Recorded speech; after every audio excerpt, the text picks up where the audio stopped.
Paul Lafargue. The Evolution of Property. Publisher's Preface.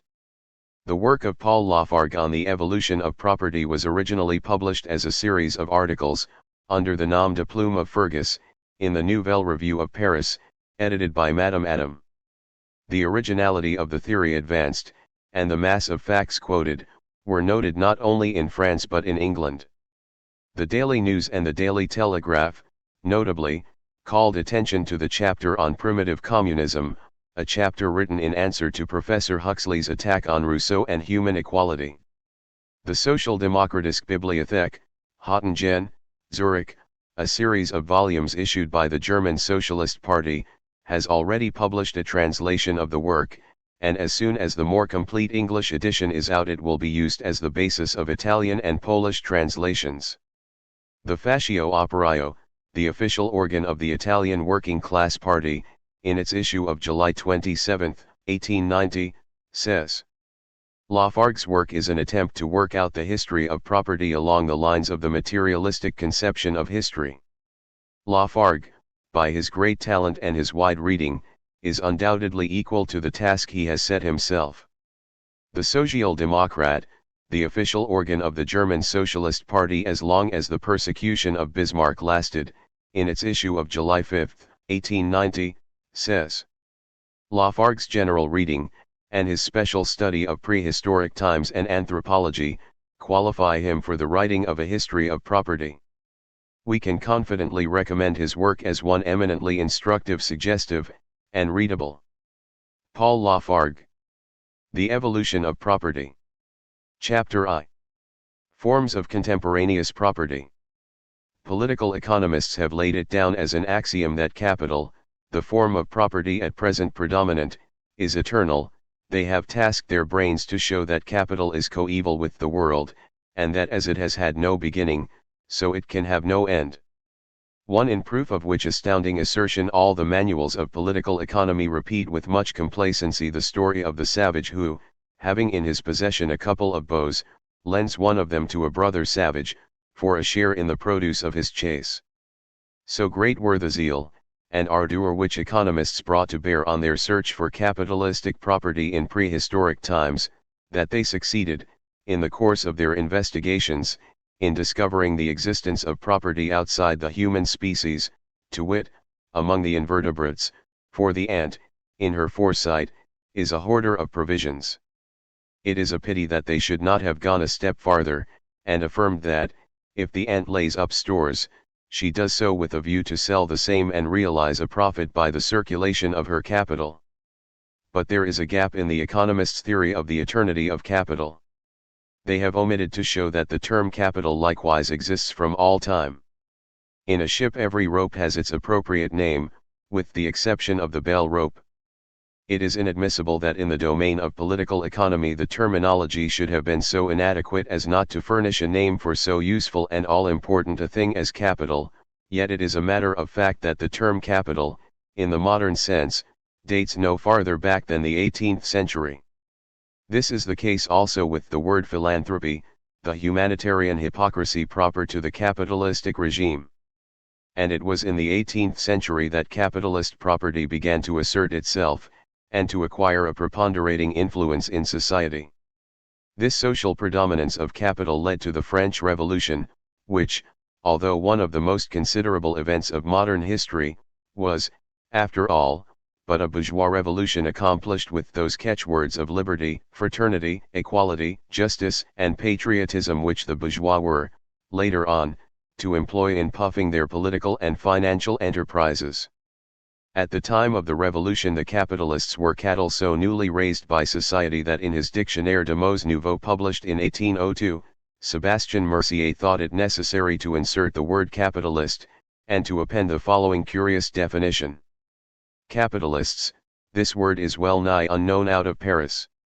It designates a monster of wealth, a man who has a heart of iron, and no affections save metallic ones. Talk to him of the land tax and he laughs at you. He does not own an inch of land, how should you tax him? Like the Arabs of the desert who have plundered a caravan, and who bury their gold out of fear of other brigands, the capitalists have hidden away our money. In 1802 mankind had not as yet acquired the feeling of profound respect which in our day is inspired by the capitalist. The term capital, though of Latin origin, has no equivalent in the Greek and Latin tongues. The non-existence of the word in two such rich languages affords a proof that capitalist property did not exist in ancient times, at least as an economical and social phenomenon.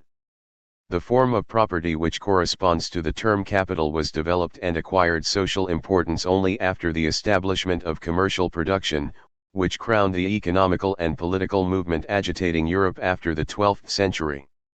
This commercial production was stimulated by the discovery of America and the route to India by the Cape of Good Hope, by the importation of precious metals from America, the taking of Constantinople, the invention of printing, the family alliances among the sovereigns of Europe, and the organization of the great feudal states, with the relative and general pacification which resulted therefrom. All these and other collateral causes cooperated to create a rapid development of capital, the most perfect of all forms of private property, and, it may be averred, the last. The comparatively recent appearance of capital is the best proof adducible that property is not immutable and always the same, but that, on the contrary, it, like all material and intellectual phenomena, incessantly evolves and passes through a series of forms which differ, but are derived, from one another. So far indeed is property from being always identical that in our own society it affects divers forms, capable of being reduced to two principal ones. Forms of common property. Common property of ancient origin, the type of which are the communal lands, exposed for centuries past to the encroachments of the nobility and bourgeoisie. Common property of modern origin, administered by the state, comprised under the term public services, the mint, post office, public roads, national libraries, museums, etc. Two forms of private property. Property of personal appropriation. Property, instruments of labor. Property, capital. Property of personal appropriation begins with the food one eats, and extends to the articles of clothing and objects of luxury, rings, jewels, etc., with which one covers and decks oneself. Time was when the house, too, was included in this branch of personal property. A man possessed his dwelling, a marble palace or a hut of straw, like the tortoise his shell. If by the application of machinery to industry, civilization has placed numberless objects of luxury within the reach of the poor which hitherto have been purchasable by the rich alone, it has on the other hand deprived the bulk of the nation of their dwelling house. It constrains them to live in hired apartments and furnished lodgings, and in the midst of unprecedented wealth it has reduced the producer to a strict minimum of property of personal appropriation. Capitalist civilization condemns the proletarian to vegetate in conditions of existence inferior to those of the savage.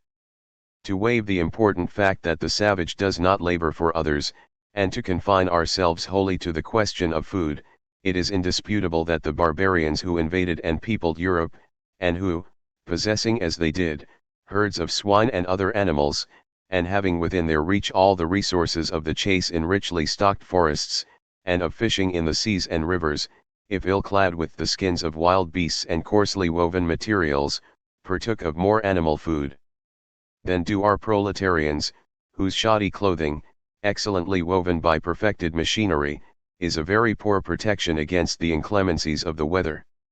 The condition of the proletarian is the harder in that his constitution is less robust and less inured to the rigor of the climate than was the body of the savage.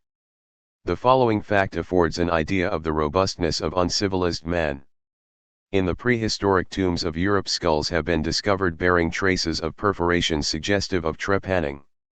Anthropologists at first took these skulls for amulets or ornaments, and concluded that they had been perforated after death, until Broca showed that the operation could not have been performed on corpses by producing a number of skulls in which a process of cicatrization was observable, that could not have taken place unless the trepanned person had survived the operation.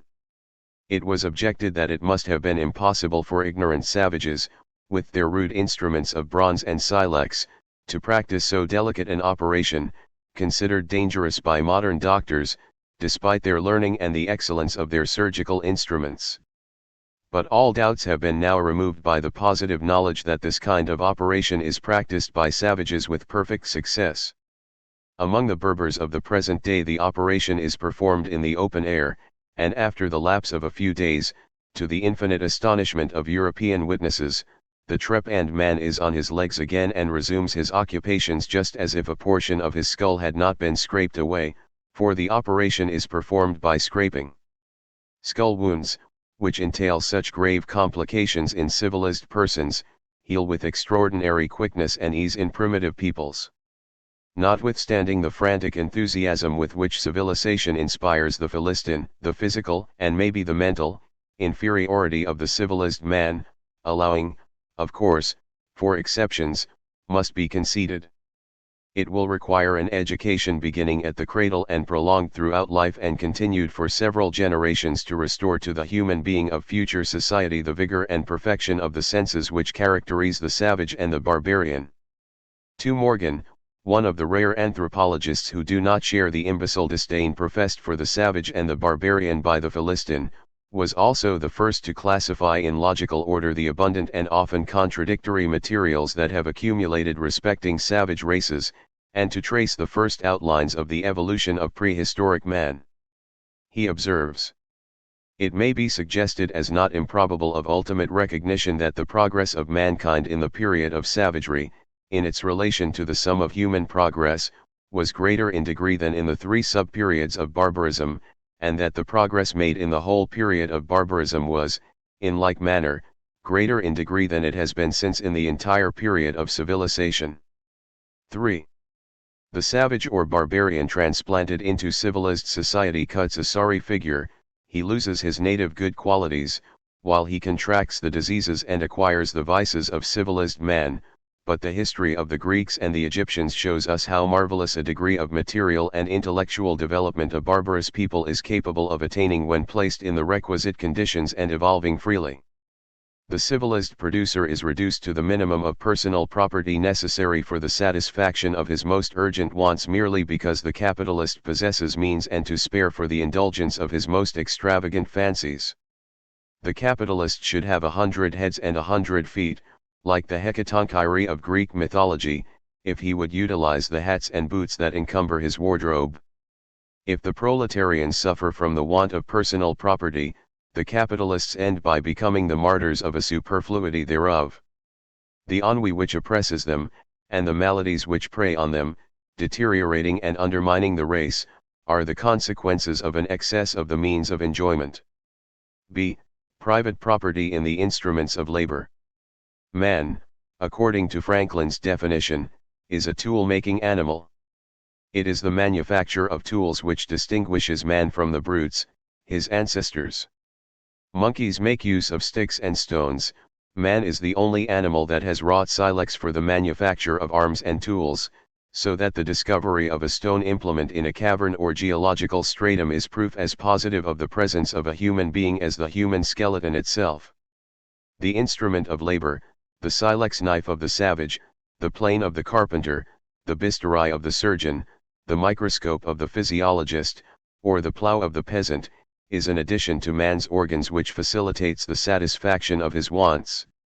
So long as petty manual industry prevails, the free producer is the proprietor of his instruments of labor. In the Middle Ages the journeyman traveled with his bag of tools, which never left him.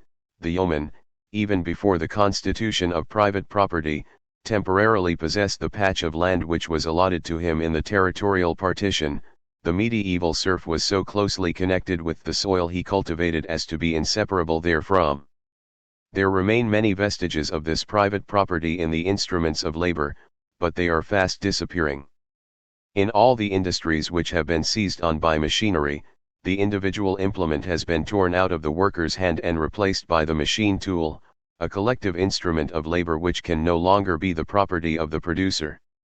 Capitalism divests man of his personal property, the tool, and the first perfect instruments he had manufactured for himself, his weapons of defense, were the first to be wrested from him. The savage is the proprietor of his bow and arrows, which constitute at one and the same time his arms and his tools, historically the most perfected. The soldier was the first proletarian who was stripped of his tools, i.e., his arms, which belong to the government that enrolls him. Capitalistic society has reduced to a minimum the personal property of the proletarian. It was impossible to go further without causing the death of the producer, the capitalist's goose that lays the golden eggs.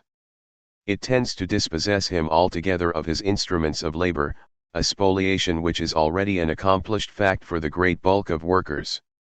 C. Property capital.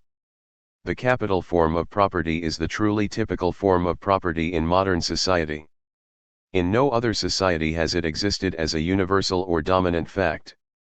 The essential condition of this form of property is the exploitation of the free producer, who is robbed hourly of a fraction of the value he creates, a fact which Marx has demonstrated beyond refutation. Capital is based on the production of commodities, on a form of production, that is, in which a man produces in view, not of the consumption of the laborer, or of that of his feudal lord or slave-owning master, but in view of the market. In other societies, also, men bought and sold, but it was the surplus articles alone that were exchanged. In those societies the laborer, slave, or serf, was exploited, it is true, but the proprietor had at least certain obligations towards him, example the slaveholder was bound to feed his human beast of burden whether he worked or not. The capitalist has been released from all charges, which now rest upon the free laborer. It roused the indignation of the good-natured Plutarch that Cato, the sour moralist, rid himself of slaves grown old and decrepit in his service. What would he have said of the modern capitalist, who allows the workers that have enriched him to starve or to die in the workhouse? In emancipating the slave and bondman, it was not the liberty of the producer that the capitalists sought to compass but the liberty of capital, which had to be discharged of all obligations towards the workman. It is only when the capital form of property is in force that the proprietor can exercise in all its stringency the right to use and abuse. These are the extant forms of property in modern society. Even a superficial view thereof will convince us that these forms are themselves undergoing change, example while communal property of ancient origin is being converted into private property, private capitalistic property is being turned into common property administered by the state, but before attaining this ultimate form, capital dispossesses the producer of his individual tool and creates the collective instrument of labor. Now, having convinced ourselves that the existent forms of property are in a state of flux and evolution, we must be blind indeed if we refuse to admit that in the past also property was unstable, and that it has passed through different phases before arriving at the actual forms, which must, in their turn, resolve themselves and be replaced by other novel forms. In this essay I propose to treat of the various forms of property anterior to its assumption of the capital form. Before entering on my subject I would premise a few particulars touching the method employed by me in this attempt at a partial reconstruction of history. All men, without distinction of race or color, from the cradle to the grave, pass through the same phases of development. They experience at ages, which vary within narrow limits, according to race, climate, and conditions of existence, the same crises of growth, maturity, and decay. In like manner human societies traverse analogous social, religious, and political forms, with the ideas which correspond thereto. To Vico, who has been styled the father of the philosophy of history, is due the honor of having been the first to apprehend the great law of historical development. In his Scienza Nuova he speaks of an ideal, eternal history, in accordance with which are successively developed the histories of all nations, from what state soever of savagery, ferocity, or barbarism men progress towards domestication. 4. If we could ascertain the history of a people from the state of savagery to that of civilization, we should have the typical history of each of the peoples that have inhabited the globe. It is out of our power to reconstruct that history, for it is impossible for us to reascend the successive stages traveled by a people in their course of progress. But if we cannot cut out this history, all of a piece, of the life of a nation or a race, we can, at any rate, reconstruct it by piecing together the scattered data which we possess respecting the different peoples of the globe. It is in this wise that humanity, as it grows older, learns to decipher the story of its infancy. The manners and usages of the forefathers of civilized nations survive in those of the savage peoples whom civilization has not wholly exterminated. The investigations of the customs, social and political institutions, religious and mental conceptions of barbarians, made by men of learning and research in both hemispheres, enable us to evoke a past which we had come to consider as irrecoverably lost. Among savage peoples, we can detect the beginnings of property, by gleaning facts in all parts of the globe, and by coordinating them into a logical series, we may succeed in following the different phases of the evolution of property. Paul Lafargue. The Evolution of Property. Chapter 2. Primitive Communism. If political economists so confidently refer capital to the childhood of humanity, it is because they indulge themselves in a convenient ignorance of the customs of primitive peoples. 1. There are savages at present in existence who have no conception of landed property, whether private or collective, and who have barely arrived at a notion of individual ownership of the objects which they personally appropriate. Certain Australians possess, for all personal property, the objects attached to their persons, such as arms, ornaments inserted in their ears, lips, and noses, or skins of beasts for clothing, human fat, wherewith to cure their rheumatism, stones laid up in baskets, woven of bark, fastened to the body of the owner. Personally appropriated by them, so to say incorporated with them, these objects are not taken away from them at their death, but are burned or buried with their corpses. Names are among the primary individual property we meet with. The savage never reveals his name to a stranger, it is a precious thing of which he will make a present to a friend. So completely is his name identified with his person, that after his death his tribe ceases to pronounce it. For an object to become individual property, it must be really or fictitiously incorporated with the person of the proprietor. When the savage desires to intimate that an object belongs to him, he will simulate the appropriation of it by licking it with his tongue. The Eskimo, after buying any article, if but a needle, immediately applies it to his mouth, or he will consecrate the object by a symbolical act, significative of his intention to keep the same for his personal use. This is the origin of taboo. Manufactured articles are, in like manner, owned only if they have been appropriated. Thus, an Eskimo cannot possess more than 2 canoes, the third is at the disposal of the clan. Whatsoever the proprietor does not use is considered as property without an owner. A savage never holds himself responsible for the loss of a canoe or any other borrowed implement for hunting or fishing, and never dreams of restoring it. If the savage is incapable of conceiving the idea of individual possession of objects not incorporated with his person, it is because he has no conception of his individuality as distinct from the consanguine group in which he lives. The savage is environed by such perpetual material danger, and compassed round with such constant imaginary terrors that he cannot exist in a state of isolation, he cannot even form a notion of the possibility of such a thing. To expel a savage from his clan, his horde, is tantamount to condemning him to death. Among the prehistoric Greeks, as among all barbarians, a murder intentional or by accident of one of the members of the clan was punished by exile. Orestes, after the assassination of his mother, was compelled to expatriate himself to appease the public indignation. In very advanced civilizations, like those of Greece and Italy in historic times, exile was considered the worst of penalties. The exile, says the Greek poet Theonis, has neither friends nor faithful comrades, the most doleful thing in exile. To be divided from his companions, to live alone, seemed a fearful thing to primeval man, accustomed to live in troops. Savages, even though individually completer beings, seeing that they are self-sufficing, than are civilized persons, are so thoroughly identified with their hordes and clans that their individuality does not make itself felt either in the family or in property. 2. The clan was all in all, the clan was the family, it was the clan that married, it was the clan, again, that was the owner of property. In the clan all things are in common. The bushman of Africa who receives a present divides it among all the members of his horde. When he has captured an animal or found any object, he shares his booty with his comrades, frequently reserving for himself the smallest portion. In times of famine, the young Fuegians explore the coast, and if they chance to light upon any cetaceous animal, a favorite dainty, they hasten, before touching it, to inform their comrades of their find. These at once hurry to the spot, whereupon the oldest member of the party proceeds to portion out equal shares to all. Hunting and fishing, those two primitive modes of production, are practiced jointly, and the produce is shared in common.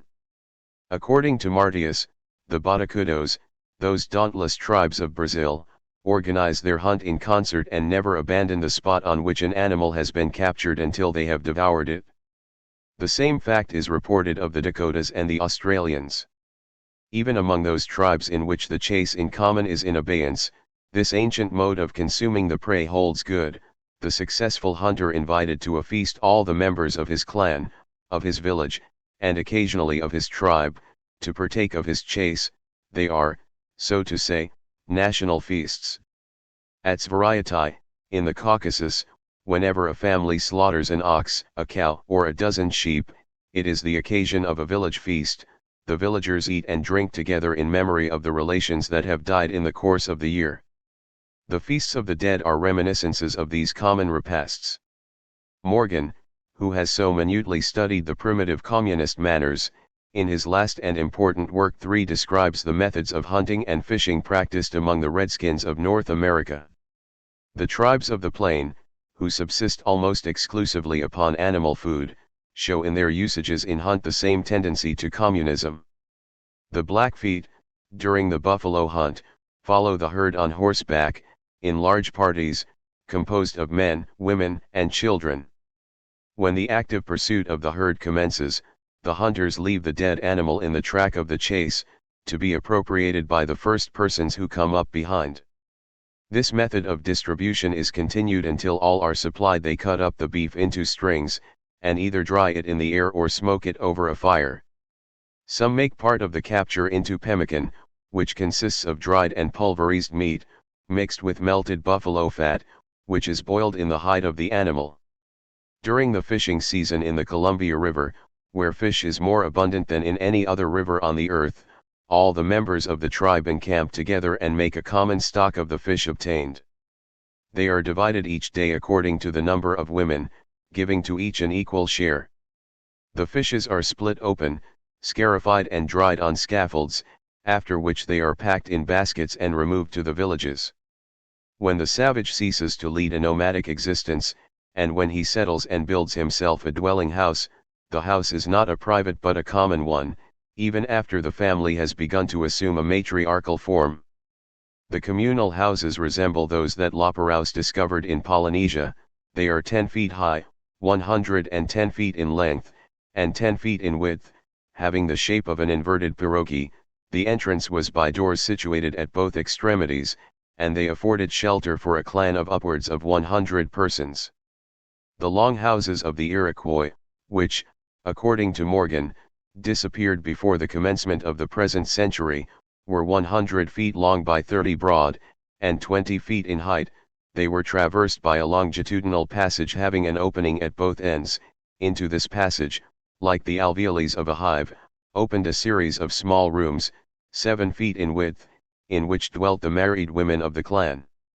Each habitation bore the totem of the clan, i.e., the animal supposed to be its ancestor. The houses of the Dyaks of Borneo are similar, with the difference that they are raised from 15 to 20 feet from the ground on posts of hard timber. They recall the lake cities, built upon piles, discovered in the Swiss lakes. Herodotus says that the Paeonians dwelt in houses of this description in Lake Prasias, v. Sector 16. The Casas Grandes of the Redskins of Mexico presented the appearance of an enormous stairway, with superimposed stories, subdivided into cells for the married people. Not improbably it is in such like communist dwellings that the prehistoric Greeks lived, as may be inferred from the palace brought to light in Argolis by the excavations of Dr. Schliemann. In these communist dwelling houses the provisions are in common and the repasts are common. We must turn to Morgan for a description of the life of the inhabitants of these communal houses. His researches were confined, it is true, to the American Redskins, and principally the Iroquois, amongst whom he had lived, but as he says, when any usage is found among the Iroquois in a definite or positive form, it renders probable the existence of the same usage in other tribes in the same condition, because their necessities were the same. The Iroquois who formed a household, cultivated gardens, gathered harvest, and stored it in their dwellings as a common store. There was more or less of individual ownership of these products and of their possession by different families. For example, the corn, after stripping back the husk, was braided by the husk in bunches and hung up in the different apartments, but when one family had exhausted its supply, their wants were supplied by other families so long as any remained. Each hunting or fishing party made a common stock of the capture, of which the surplus on their return was divided among the several families of each household, and, having been cured, were kept for winter use. In these Indian villages we note the singular phenomenon of individual ownership combined with common usage. There is nothing in the Indian house and family without its particular owner, remarks Heckewelder, in treating of the Delawares and the Munsees. Every individual knows what belongs to him, from the horse or cow to the dog, cat, or kitten and little chicken. For a litter of kittens or a brood of chickens there are often as many owners as there are individual animals. In purchasing a hen with her brood one frequently has to deal for it with several children. Thus while the principle of community of goods prevails in the state, the rights of property are acknowledged among the members of the family. 4. The Indians of Laguna Village, New Mexico, had common stores. Their women, generally, have the control of the granary, wrote the Rev. Sam. Gorman to Morgan in 1869, and they are more provident than their Spanish neighbors about the future. They try to have a year's provision on hand. It is only when 2 years of scarcity succeed each other that pueblos, as a community, suffer hunger. Among the Maya Indians food is prepared in a hut, and every family sends for a portion. Stephen saw a procession of women and children, each carrying an earthen bowl containing a quantity of smoking hot broth, all coming down the same road and disappearing among the different houses. 5. But among the Iroquois each household prepared the food of its members. A matron made the division from the kettle to each family according to their needs. It was served warm to each person in earthen or wooden bowls. They had neither tables, chairs, or plates, in our sense, nor any room in the nature of a kitchen or a dining room, but ate each by himself, sitting or standing where was most convenient to the person, the men eating first and by themselves, and the women and children afterwards and by themselves. That which remained was reserved for any member of the household when hungry. Towards evening the women cooked hominy, the maize having been pounded into bits the size of a grain of rice, which was boiled and put aside to be used cold as a lunch in the morning and evening and for entertainment of visitors. They had neither formal breakfast nor supper. Each person, when hungry, ate whatever food the house contained. They were moderate eaters. This, adds Morgan, is a fair picture of Indian life in general in America, when discovered. Similar manners obtained in prehistoric Greece, and the Cyclades, common repasts, of historic times were but a reminiscence of the primitive communist repasts. Heraclides of Pontus, the disciple of Plato, has preserved for us a description of the communistic repasts of Crete, where the primitive manners prevailed during a long period of time.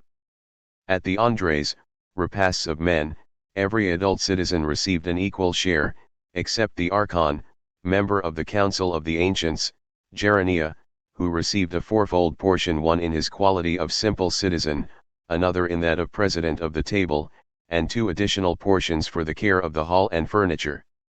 All the tables were under the supervision of a matriarch, who distributed the food and ostensibly set aside the choicest bits for the men who had distinguished themselves in the council or on the battlefield.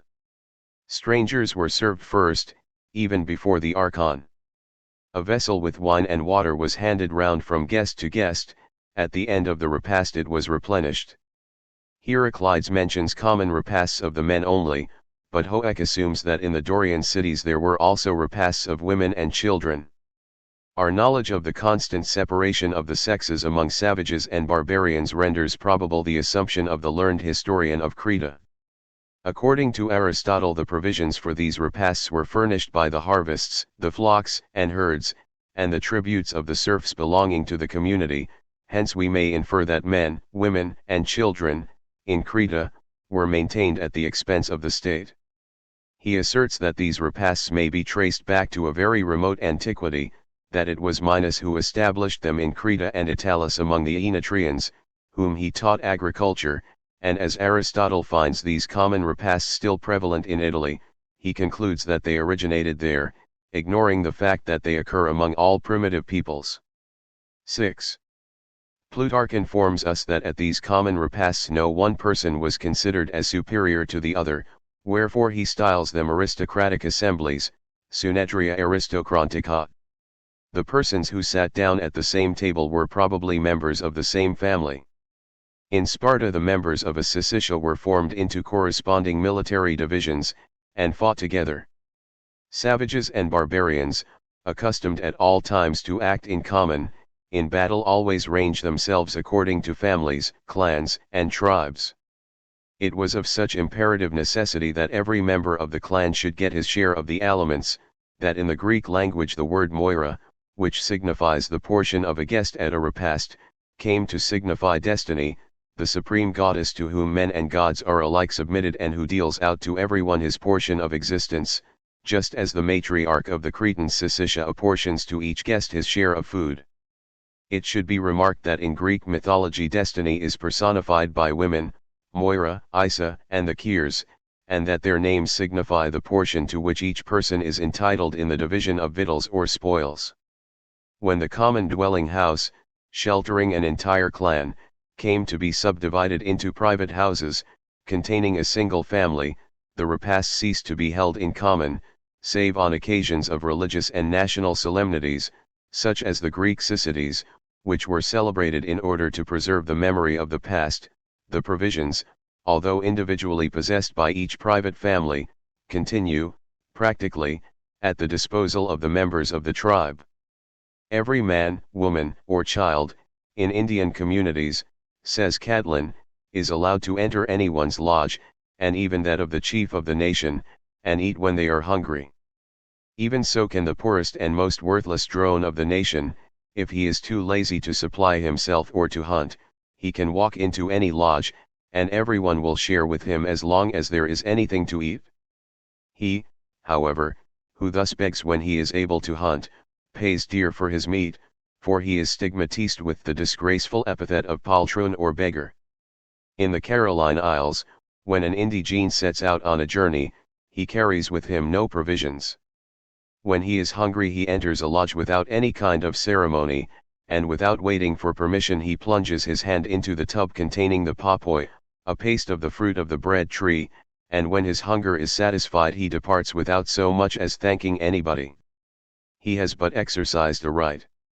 These communistic habits, which had once been general, were maintained in ceremonial long after the Spartans had issued out of barbarism. Private property in objects of personal appropriation was extremely vague and precarious. Plutarch says that Lycurgus, the mythical personage to whom the Spartans refer all their institutions, forbade the closing of the house doors in order that everybody might walk in and help himself to the food and utensils he wanted. Even in the absence of the owner, a citizen of Sparta was entitled, without permission, to ride the horses, use the dogs, and even dispose of the slaves of any other Spartan.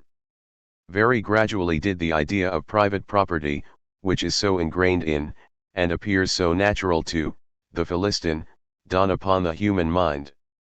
The earliest reflections of man, on the contrary, led him to think that all things should be common to all.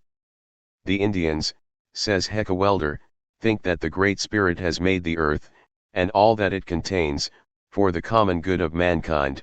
When he stocked the country and gave them plenty of game, it was not for the good of a few, but of all. Everything is given in common to the sons of men. Whatever liveth on the land, whatever groweth out of the earth, and all that is in the rivers and waters, was given jointly to all, and every one is entitled to his share. Hospitality with them is not a virtue, but a strict duty. They would lie down on an empty stomach rather than have it laid to their charge that they had neglected their duty by not satisfying the wants of the stranger, the sick, or the needy, because they have a common right to be helped out of the common stock, for if the meat they have been served with was taken from the wood, it was common to all before the hunter took it. If corn and vegetables, it had grown out of the common ground, yet not by the power of man, but by that of the Great Spirit. 7. Caesar, who had observed an analogous communism among the Germans who had invaded Belgium and Gaul, states that one of the objects of their customs was to uphold in the people the sense of equality, since every man sees his resources equal to those of the most powerful. And, in effect, this communism in production and consumption presupposes a perfect equality among all the members of the clan and tribe who consider themselves as derived from a common stock. But not only did this rudimentary communism maintain equality, it developed, also, sentiments of fraternity and liberality which put to shame the much vaunted brotherliness and charity of the Christian, and which have elicited the admiration of the observers of savage tribes before they had been deteriorated by the Bible and brandy, the brutal mercantilism, and pestilential diseases of civilization. At no subsequent period of human development has hospitality been practiced in so simple and perfect a way. If a man entered an Iroquois house, says Morgan, whether a villager, a tribesman, or a stranger, and at whatever hour of the day, it was the duty of the women of the house to set food before him. An omission to do this would have been a discourtesy amounting to an affront. If hungry, he eats; if not hungry, courtesy required he should taste the food and thank the giver. To be narrow-hearted, especially to those in want, or to any of their own family, is accounted a great crime, and to reflect scandal on the rest of the tribe, says another student of the primitive manners of the American Indians. 8. A guest was held sacred, even though an enemy. Tacitus describes the same usages among the barbarian Germans who invaded the Roman Empire. No people, he says, are more addicted to social entertainments, or more liberal in the exercise of hospitality. To refuse any person whatever admittance under their roof is accounted flagitious. Everyone according to his ability feasts his guest. When his provisions are exhausted, he who was late the host is now the guide and companion to another hospitable board. They enter the next house, and are received with equal cordiality. No one makes a distinction with respect to the rights of hospitality between a stranger and an acquaintance. Tacitus held up the barbarian Germans as an example to his civilized compatriots. Catlin, who, during a period of 8 years, from 1832 to 1839, sojourned amongst the wildest Indian tribes of North America, writes, "Morality and virtue, I venture to say, the civilized world need not undertake to teach them. Travelers, who were not ferocious and rapacious commercial travelers like Mr. Stanley, have not hesitated to bear testimony, with Caesar, to the virtues of the savages, and to attribute those virtues to the communism in which they lived. The brotherly sentiments of the Redskins, says the Jesuit Charlevoix, are doubtless in part ascribable to the fact that the words mine and thine, those cold words, as St. John Chrysostomus calls them, are all unknown as yet to the savages. The protection they extend to the orphans, the widows and the infirm, the hospitality which they exercise in so admirable a manner, are, in their eyes, but a consequence of the conviction which they hold that all things should be common to all men." 9. So writes the Jesuit Charlevoix. Let us hear what his contemporary and critic, the freethinker La Hontan, says. "Savages do not distinguish between mine and thine, for it may be affirmed that what belongs to the one belongs to the other. It is only among the Christian savages who dwell at the gates of our cities that money is in use. The others will neither handle it nor even look upon it. They call it, the serpent of the white men. They think it strange that some should possess more than others, and that those who have most should be more highly esteemed than those who have least. They neither quarrel nor fight among themselves, they neither rob nor speak ill of one another." 10. 2. So long as the savage hordes, composed of 30 or 40 members, are nomadic, they wander on the face of the earth, and fix wherever they find the means of sustenance. It is, probably, in following the seashores and the course of the rivers which supplied them with food that the savages peopled the continents. Such was the opinion of Morgan. The Bushmen and the Vedas of Ceylon, who live in this state of savagery, do not dream of vindicating the right of property even in the territories of the chase, the most archaic form of landed property. Primitive man, who does not till the soil, and who supports himself by hunting and fishing, and lives on a diet of wild fruits, eked out by milk, must have access to vast territories for his own sustenance and that of his herds. It has been computed, I know not with what accuracy, that each savage, for his subsistence, requires 3 square miles of land. Hence, when a country begins to be populous, it becomes necessary to divide the land among the tribes. The earliest distribution of the land was into pasture and territories of chase common to the tribe, for the idea of individual ownership of the land is of ulterior and tardier growth. The earth is like fire and water, that cannot be sold, say the Omahas. The Maoris are so far from conceiving that the land is vendible, that, although the whole tribe might have consented to a sale, they would still claim with every newborn child among them an additional payment, on the ground that they had only parted with their own rights, and could not sell those of the unborn. The government of New Zealand could settle the difficulty only by buying land for a tribal annuity, in which every child that is born acquired a share. Among the Jews and Semitic peoples there was no private property in land. The land shall not be sold forever, for the land is mine, for ye are strangers and sojourners with me. Leviticus XXV, 23. Christians set the commandment of their God at defiance. Full of reverence as they are for Jehovah and his laws, still greater is their veneration for Almighty Capital. Mankind underwent a long and painful process of development before arriving at private property in land. Among the Fuegians vast tracts of unoccupied land circumscribe the territories of chase belonging to the tribe. Caesar relates that the Suevi and Germans founded their pride upon having vast solitudes round their frontiers. De Bello Gallico 4, 3. Savage and barbarian peoples limit their territories by neutral zones, because an alien found upon the lands of any tribe is hunted like a wild beast, and mutilated or put to death if taken. Heckewelder reports that the Redskins cut off the noses and ears of every individual found on their territory, and sent him back to inform his chief that on the next occasion they would scalp him. The feudal saying, ki terae, gere, held good in primitive times. The violations of the territories of chase are among the chief causes of dispute and warfare between neighboring tribes. The unoccupied areas, established to prevent incursions, came, at a later period, to serve as marketplaces where the tribes met to exchange their belongings. Harold, in 1063, defeated the Cambrians, who made perpetual inroads on the territories of the Saxons. He made a covenant with them that every man of their nation found in arms east of the entrenchment of Offa should have his right hand cut off.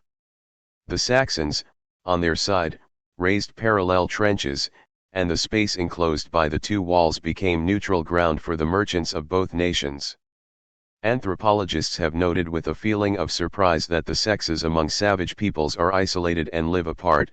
There is reason for supposing that this separation of the sexes was introduced when it was sought to put a stop to the primitive promiscuity and prevent the sexual intercourse that was the rule between brother and sister.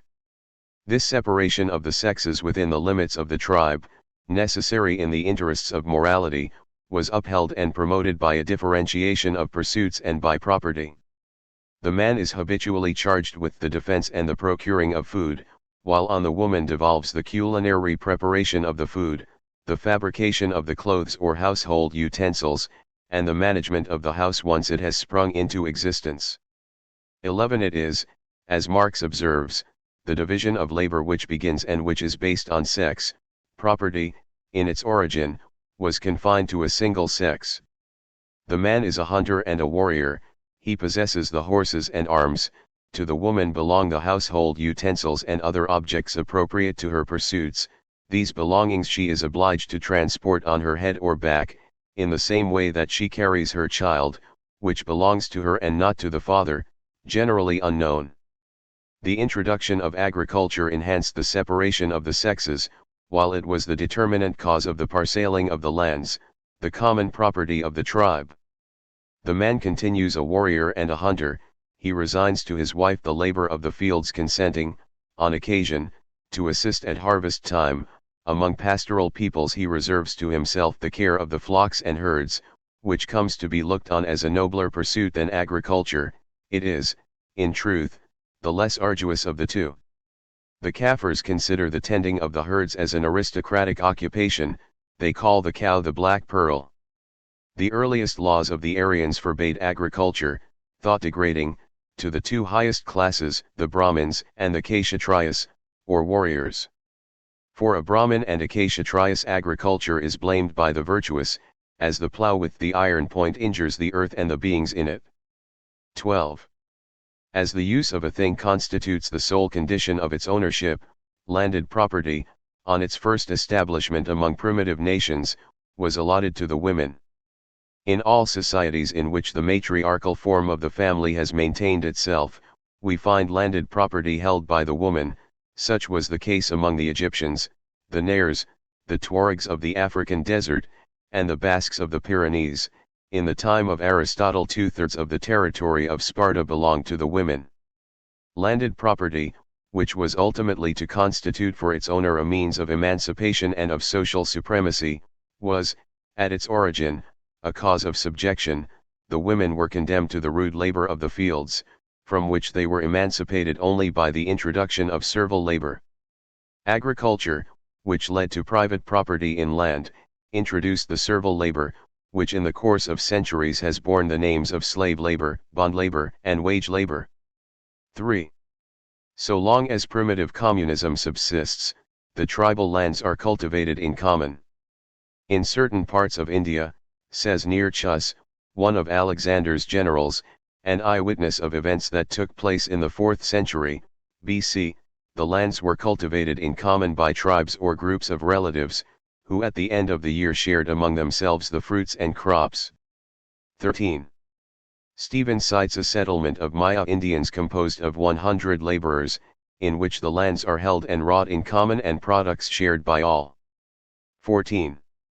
From Tao, an Indian village of New Mexico, Mr. Miller, in December 1877, wrote to Morgan, "There is a cornfield at each pueblo, cultivated by all in common, and when the grain is scarce the poor take from this store after it is housed, and it is in the charge and at the disposal of the cacique, called the governor." In Peru, prior to the Spanish conquest, agricultural labor possessed the attraction of a feast. At break of day, from an eminence, or a tower, the whole of the population was convoced, men, women, and children, who all assembled in holiday attire and adorned with their most precious ornaments. The crowd set to work, and sang in chorus hymns celebrating the prowess of the Incas. The work was accomplished with the utmost spirit and enthusiasm. 15 Caesar relates that the Suevi, the most warlike and most powerful of the Germanic tribes, annually sent forth to combat 100 men from 100 cantons. The men that stayed at home were bound to maintain the men engaged in the expedition. The following year it was the combatants who remained at home and the others who took up arms. In this way, he adds, the fields were always cultivated and the men practiced in war. De Bello Gallico, 4:1. The Scandinavians who ravaged Europe had similar communistic practices, combined with warlike expeditions. The latter over, they returned home to assist their wives in gathering in the harvest. This cultivation in common long survived the status of primitive communism. In the Russian villages which are under the regime of collective or consanguine property, a certain tract of land is often cultivated in common and is called Mirskia Zapashki, fields tilled by the mir. The produce of the harvest is distributed among the families of the village. In other places the arable lands are tilled jointly, and are afterwards allotted to the families. In several communities of the Don the meadows elsewhere portioned out remain undivided, the mowing is performed in common, and it is only after the hay is made that the partition takes place. Forests, also, are cleared in common. The cooperative plowing and digging practiced in the village communities ought probably to be referred to the period of communist agriculture. In Fiji, when preparing a piece of ground, a number of men are employed, divided into groups of 3 or 4. Each man being furnished with a digging stick, they drive them into the ground so as to enclose a circle of about 2 feet in diameter. When by repeated strokes the sticks reach the depth of 18 inches, they are used as levers, and the mass of soil between them is then loosened and raised. Mr. Gum cites, after Ure, an analogous practice of the Scotch Highlanders. Caesar shows us how the Germans set out annually on predatory expeditions.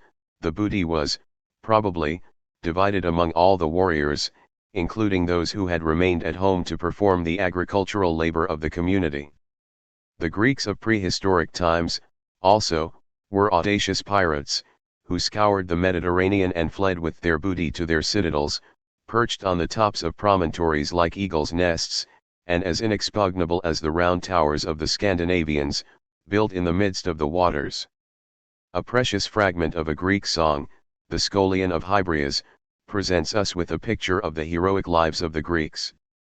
The hero says, "I have for riches a great lance, and my sword, and my buckler, the rampart of my body, with these I till the ground and reap the harvest and vintage the sweet juice of the grape, thanks to these I am styled the master of the Noia, the slaves of the community. Let those who dare not bear the lance and the buckler kneel to me as to a master and call me the great king." Piracy is the favorite pursuit of prehistoric times. Nestor inquires of Telemachus, his guest, if he is a pirate, Odyssey 3. Solon maintained a college of pirates at Athens, Institutes of Gaius, and Thucydides states that in ancient times piracy was honorable, Sector 5. Wherever the heroes landed, they carried off men, women, cattle, crops, and movables. The men became slaves and common property, they were placed under the supervision of the women, and cultivated the lands for the warriors of the clan.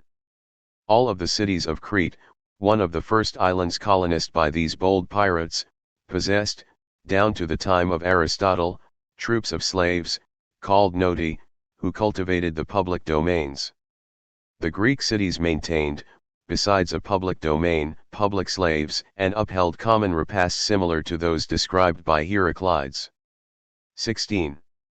Mr. Hodgson, in 1830, described a village, 30 miles northwest of Madras, the inhabitants of which were assisted in their agricultural operations by slaves who were common property, for they were transferred with the other privileges of the village occupants when those privileges were sold or mortgaged. The medieval towns and even villages had serfs in common. 17. Thus we see that everywhere property in land and its produce, in domestic animals, serfs, and slaves, was primarily property common to all the members of the clan. Communism was the cradle of humanity. The work of civilization has been to destroy this primitive communism, of which the last vestiges that remain, in defiance of the rapacity of the aristocrat and the bourgeois, are the communal lands. But the work of civilization is twofold: while on the one hand it destroys, on the other hand it reconstructs. While it broke into pieces the communist mold of primitive humanity, it was building up the elements of a higher and more complex form of communism. I am here concerned to trace out civilization in its double movement of destruction and reconstruction. Paul Lafargue. The Evolution of Property. Chapter 3. Family or Consanguine Collectivism. The common tribal property began to break up as the family was being constituted. A few remarks respecting the family will render an exposition of the evolution of property more intelligible to the reader. We are at present aware that the human species, before arriving at the patriarchal form of the family, in which the father is the head, possesses the estates and transmits his name to all his children, passed through the matriarchal form, in which the mother occupied that high position. We have seen, above, the whole clan living in great joint tenement houses, containing a certain number of rooms for the married women. The private family is then nascent, when we find it constituted in the matriarchal or patriarchal form, a segmentation has ensued of the communal house into as many private houses as there are households. In the matriarchal family, the mother lives with her children and her younger brothers and sisters, receiving her husbands, who belong to a different clan, each in his turn. It is then that family property makes its appearance. Its beginnings were modest, for, at the outset, it consisted but of the cabin and the small garden surrounding it. Among certain people the patriarchal family may have been constituted and have superseded the matriarchal family prior to the constitution of family property, but the case is not universal. On the contrary, it would seem that the revolution in the family was posterior to the formation of family property. Such was the case with the Egyptians, Greeks, and many other peoples, the course of whose development was a normal one, undisturbed by the invasion of nations on a higher plane of civilization. So long as the matriarchal form subsists, the movables and immovables are transmitted by the women. A person inherits from his mother and not from his father, or the relations of his father. In Java, where this form of the family reached a high pitch of development, a man's property reverts to his mother's family. He is not at liberty to make a donation to his children, who belong to the clan of his wife, without the consent and concurrence of his brothers and sisters. If we judge from what we know of the Egyptians and other peoples, the male occupied a very subordinate position in the matriarchate. Among the Basques, who have preserved their primitive customs, notwithstanding Christianity and civilization, when the eldest daughter, on her mother's death, becomes an heiress, she becomes at the same time the mistress of her younger brothers and sisters. The male is under the tutelage of his own family, and when he goes out to get married, with his sister's approbation, he falls under the dominion of his wife. He is subjected throughout life to female authority, as son, brother, and husband. He possesses nothing save the small peculium which his sister gives him on his marriage. The husband, says a Basque proverb, is his wife's head servant. This elevated position of the woman affords a proof, let me observe in passing, that the physical and intellectual superiority of the male, far from being a primordial physiological necessity, is but the consequence of an economical situation, perpetuated during centuries, which allowed the male a freer and fuller development than it permitted to the female, held in bondage by the family. Broca, in the course of his discussion with Gratiolet on the relation of the brain weight and cranial capacity to the intelligence, conceded that the inferiority of the female might be due merely to an inferior education. M. Manivrier, a disciple of Broca, and professor at the Paris School of Anthropology, has demonstrated that the cranial capacities of the males of the Stone Age, which he had measured, were nearly as great as the average cranial capacities of the modern Parisians, whereas the cranial capacities of the females of the Stone Age were considerably greater than those of the modern female Parisians. 1. Most disastrous has been the effect on the human species of this female inferiority. It has been one of the most active causes of the degeneration of civilized nations. Without going to the length of pretending that in all countries the ascendancy of the female assumed the proportions which it attained in Egypt, it is an indubitable fact that wheresoever we meet with the matriarchal family we can note a dependency of the men upon the women, coinciding, frequently, with a degree of animosity between the sexes, divided into two classes.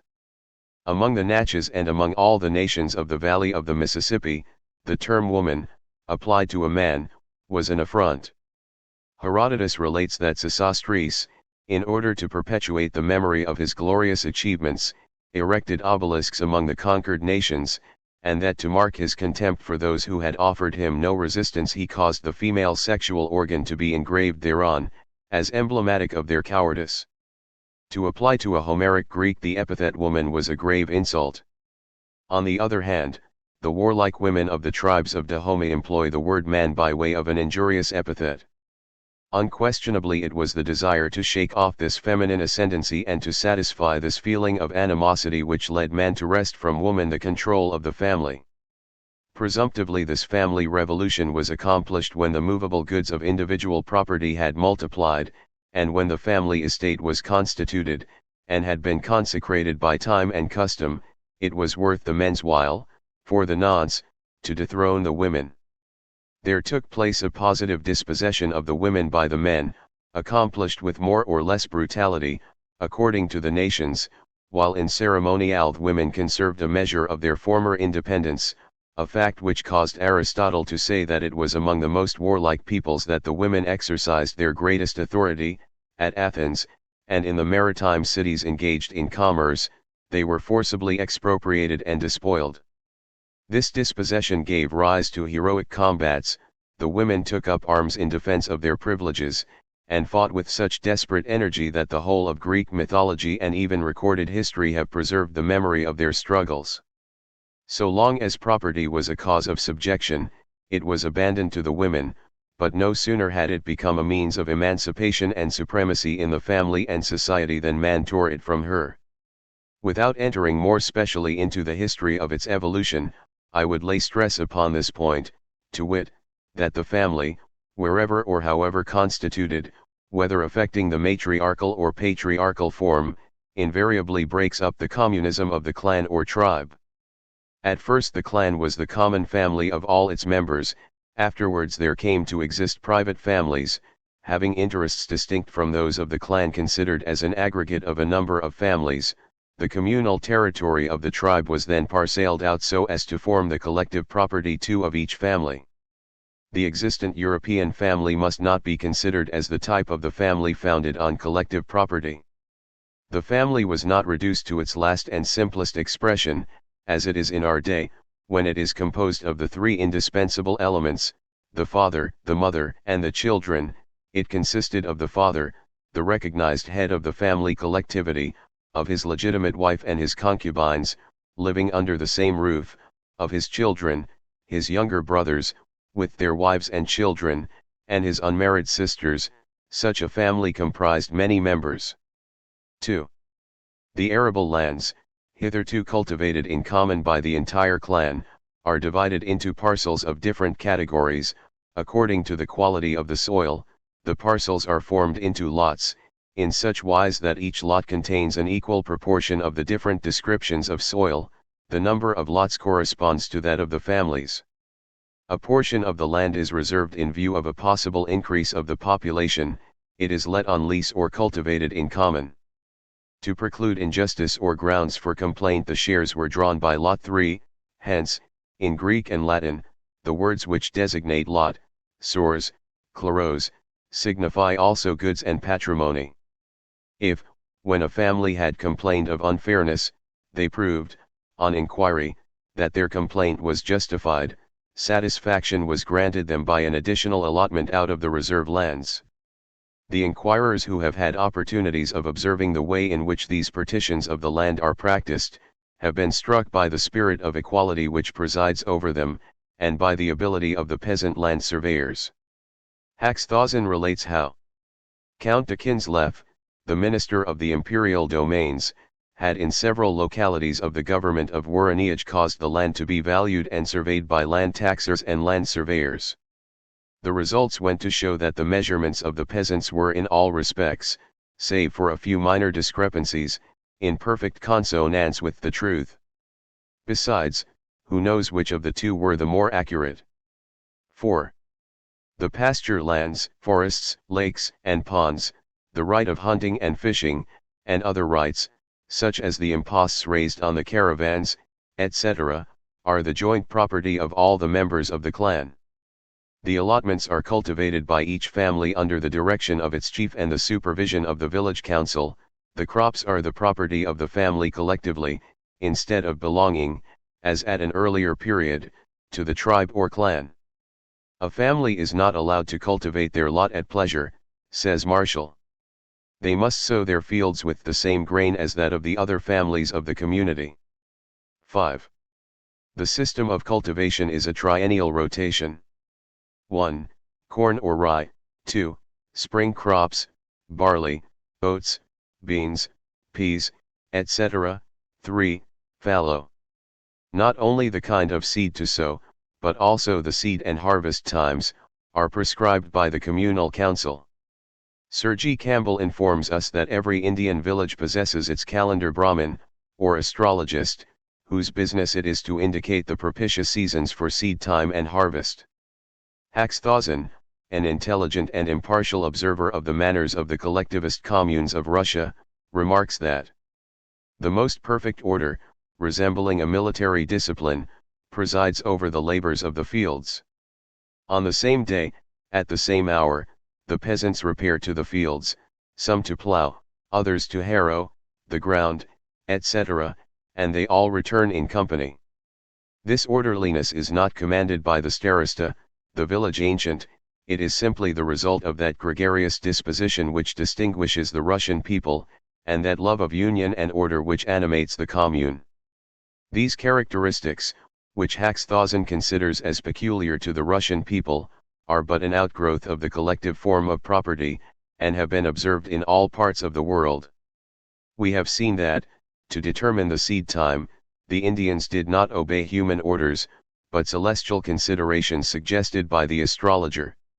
Maine, who in his quality of jurisconsult of the Anglo-Indian government, was in a position to closely study the village communities, writes: "The council of the village elders does not command anything, it merely declares what has always been.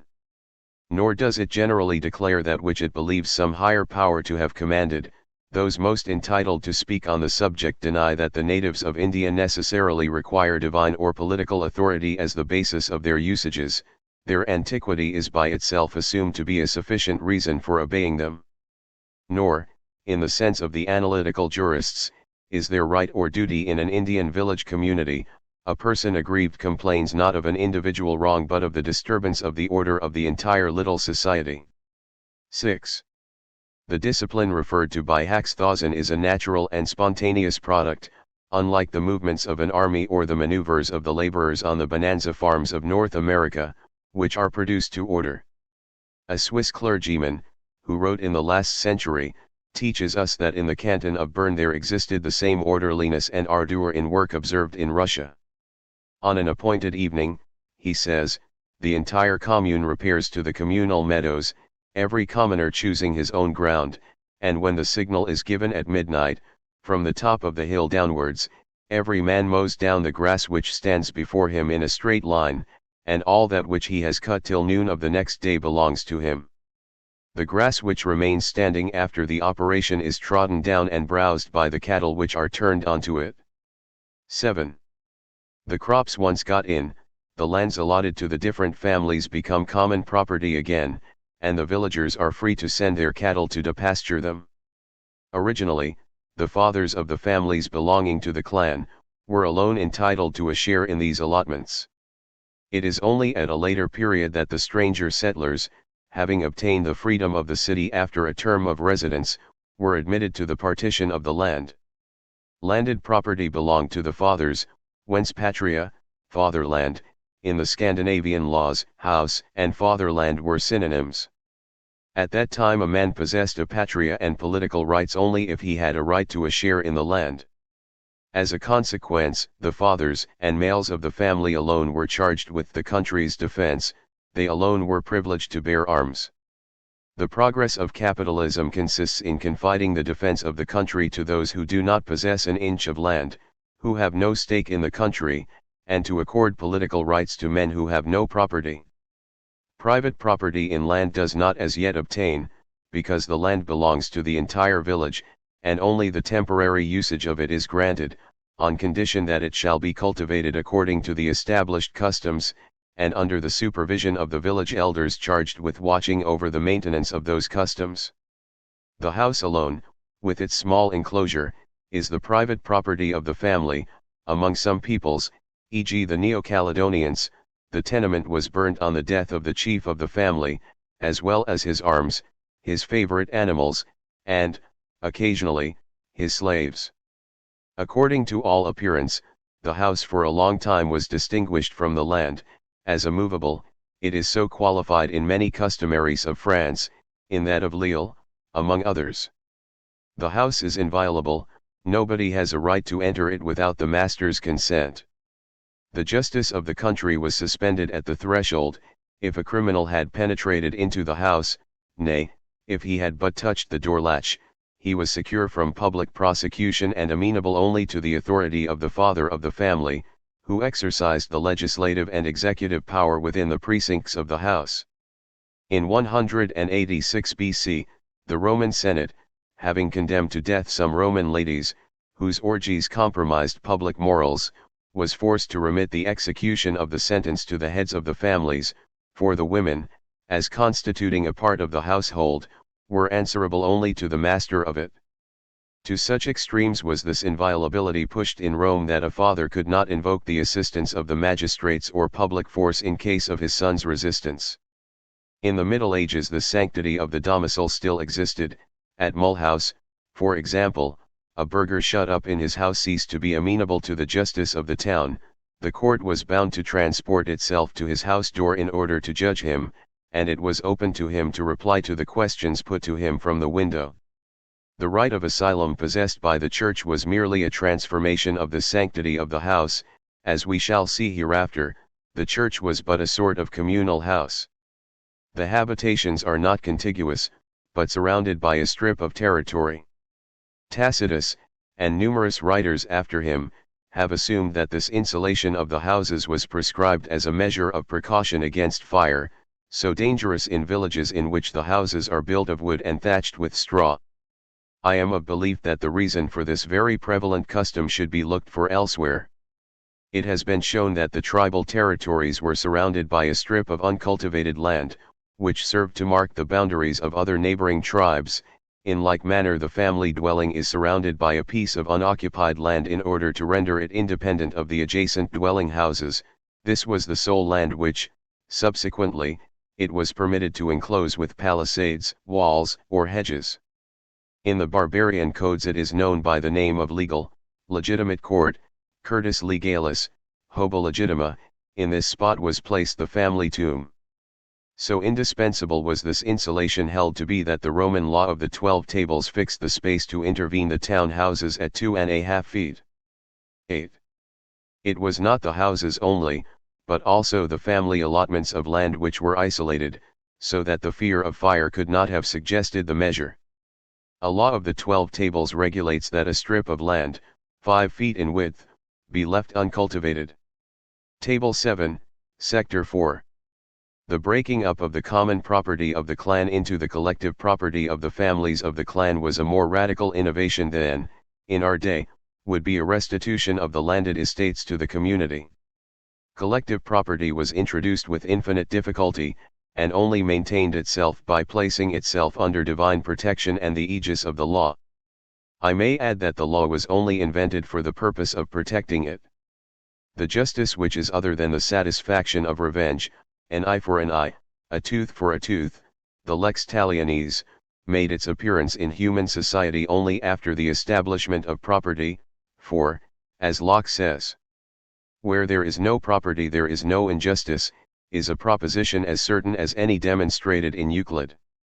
For the idea of property being a right to anything, and the idea to which the name injustice is given being the invasion or violation of that right. 9. As the witty Lingot said to Montesquieu, l'esprit de l'os, c'est l'esprit de la propriété. Religious rites and ceremonies were instituted to impress upon the superstitious minds of primitive peoples the respect due to this private property of the family collectively, so greatly opposed to their communistic usages. In Greece and Italy, on appointed days of the month and year, the chief of the family walked round his fields, along the uncultivated boundary, pushing the victims before him, singing hymns, and offering up sacrifices to the posts or stones, the meets and bounds of the fields, which were converted into divinities. They were the Temeni of the Romans, the divine-borns of the Greeks.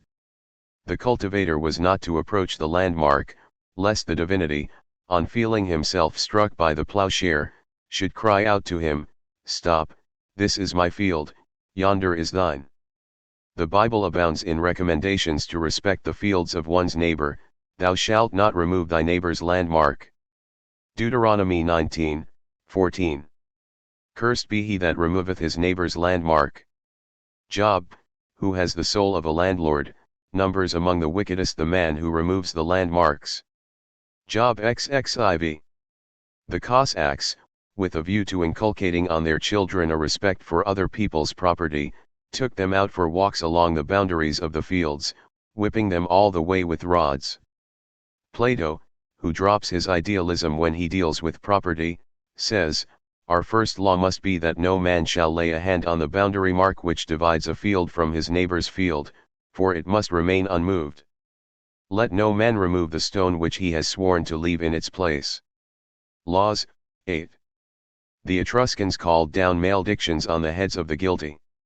He who has touched or removed the landmark shall be condemned by the gods, his house shall disappear, his race become extinct, his lands shall cease to bear fruit, hail, rust, and canicular heat shall destroy his harvests, the limbs of the culprit shall ulcerate and rot.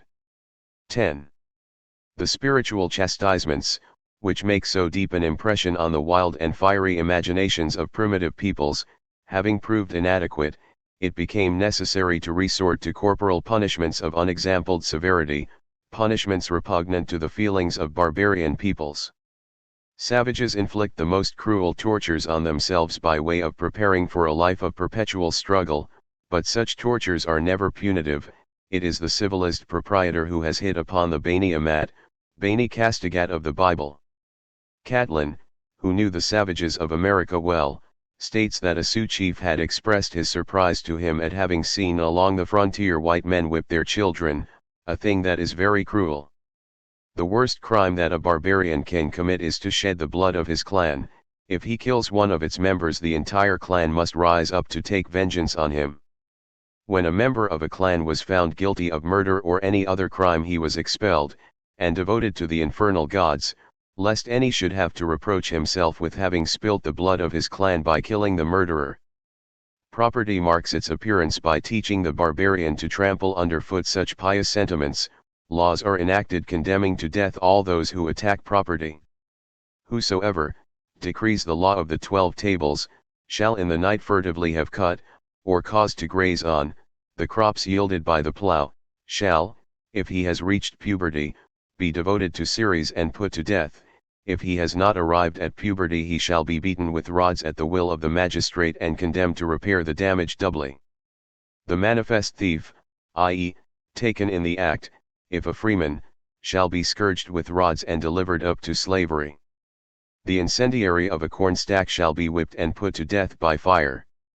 Table 8, Secc.9, 10, 14.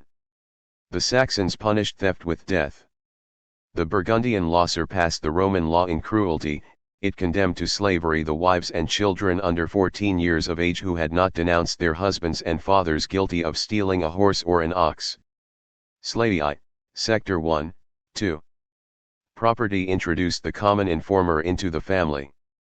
These moral and material punishments, which are met with in all countries and which are everywhere alike ferocious, 11, abundantly prove the difficulty experienced by the collective form of property in introducing itself into the communist tribes. Prior to the institution of collective property, the barbarian looked upon all the property belonging to the tribe as his own, and disposed of it accordingly. The Lacedaemonian, we have seen, had the right to enter private dwellings without any formalities and to take the food he required. The Lacedaemonians were, it is true, a comparatively civilized people, but their essentially warlike existence had enabled them to preserve their ancient usages.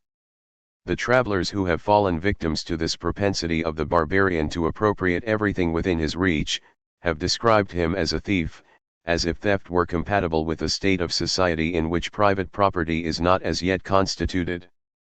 But as soon as collective property was established, the natural habit of appropriating what a man sees and covets, became a crime when practiced at the expense of the private property of the family, and, in order to set a restraint upon this inveterate habit, it was found necessary to have recourse to moral and physical punishment. Justice and our odious criminal codes followed in the wake of collective property and are an outgrowth of it. Collective property, if not the sole cause, was, at all events, the preeminent cause of the overthrow of the matriarchate by the patriarchate. The fate of the patriarchal family is intimately bound up with the collective form of property. The latter becomes the essential condition of its maintenance, and, so soon as it begins to break up, the patriarchal family is likewise disintegrated and superseded by the modern family, a sorry remnant, destined, ere long, to disappear. Ancient society recognized the necessity of the integrity of collective property for the maintenance of the family.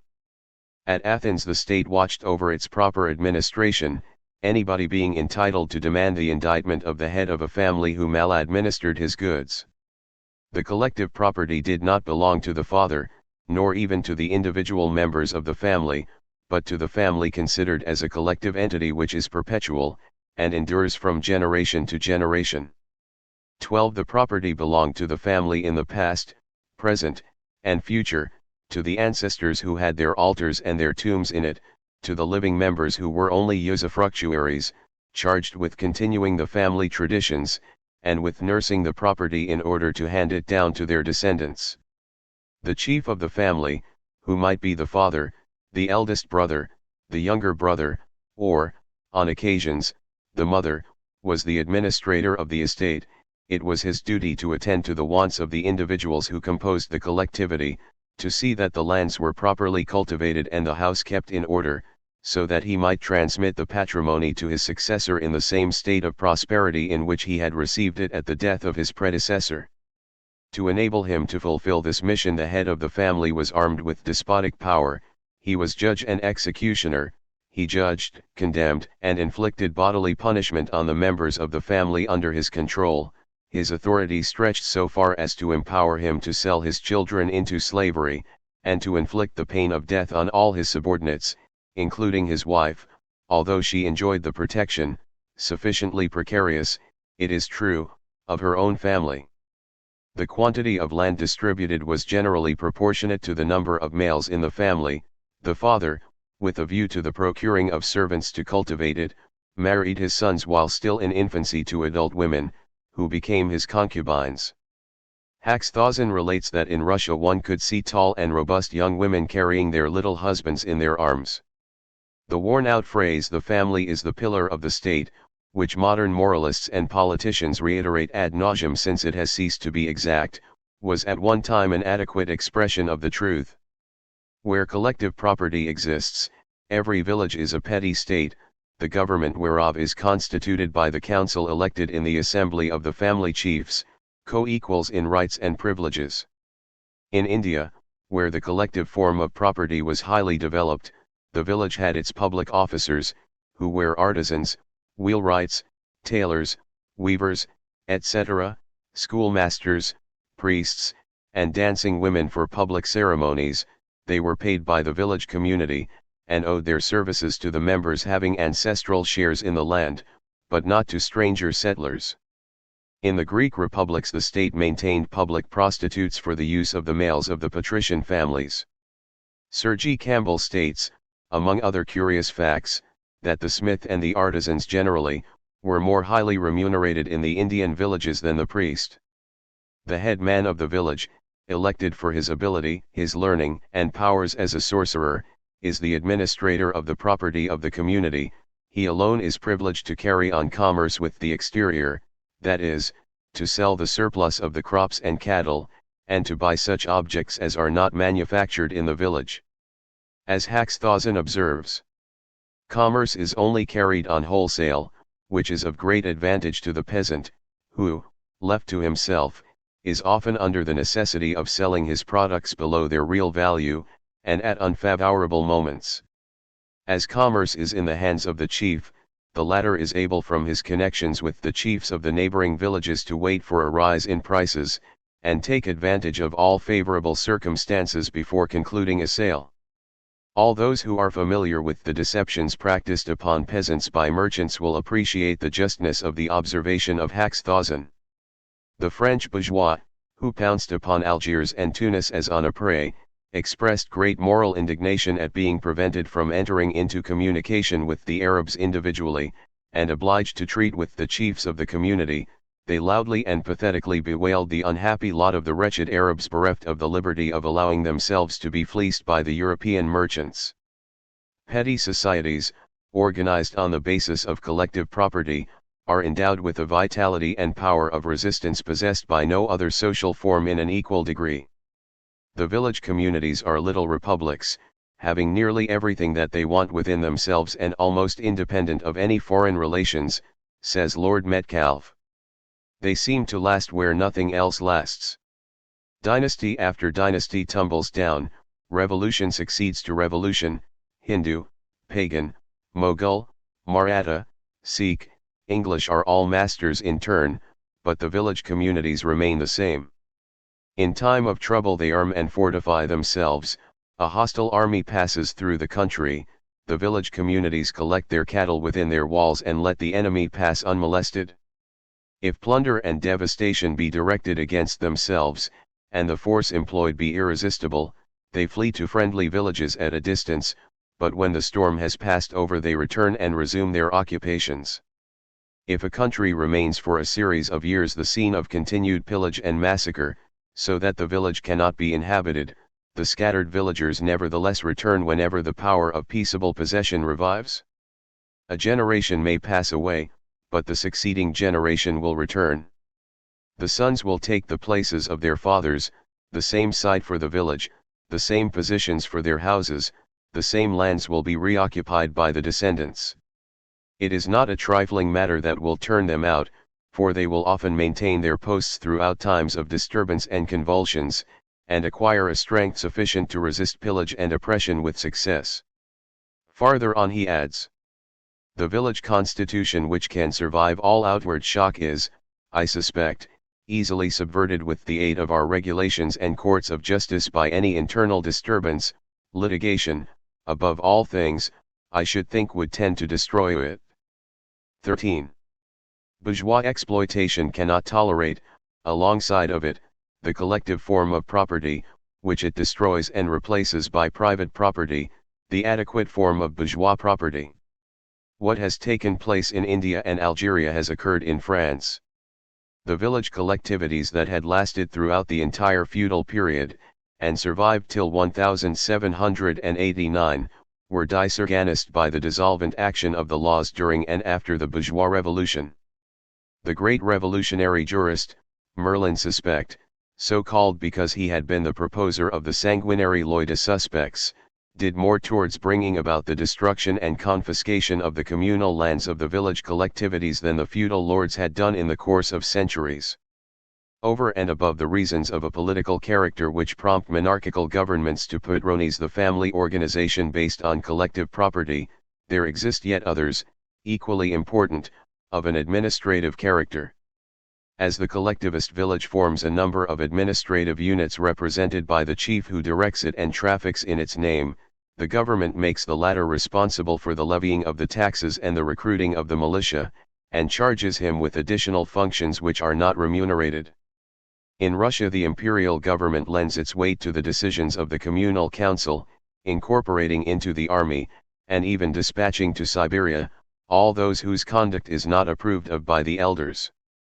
In France, the monarchy anterior to 1789 exerted itself to uphold these peasant collectivist organizations, assailed on the one hand by the feudal lords, who brutally despoiled them of their communal possessions and privileges, and on the other by the bourgeoisie, who seized upon their lands by every means. 14. The feudal lords encouraged the organization of the peasants into family collectivities.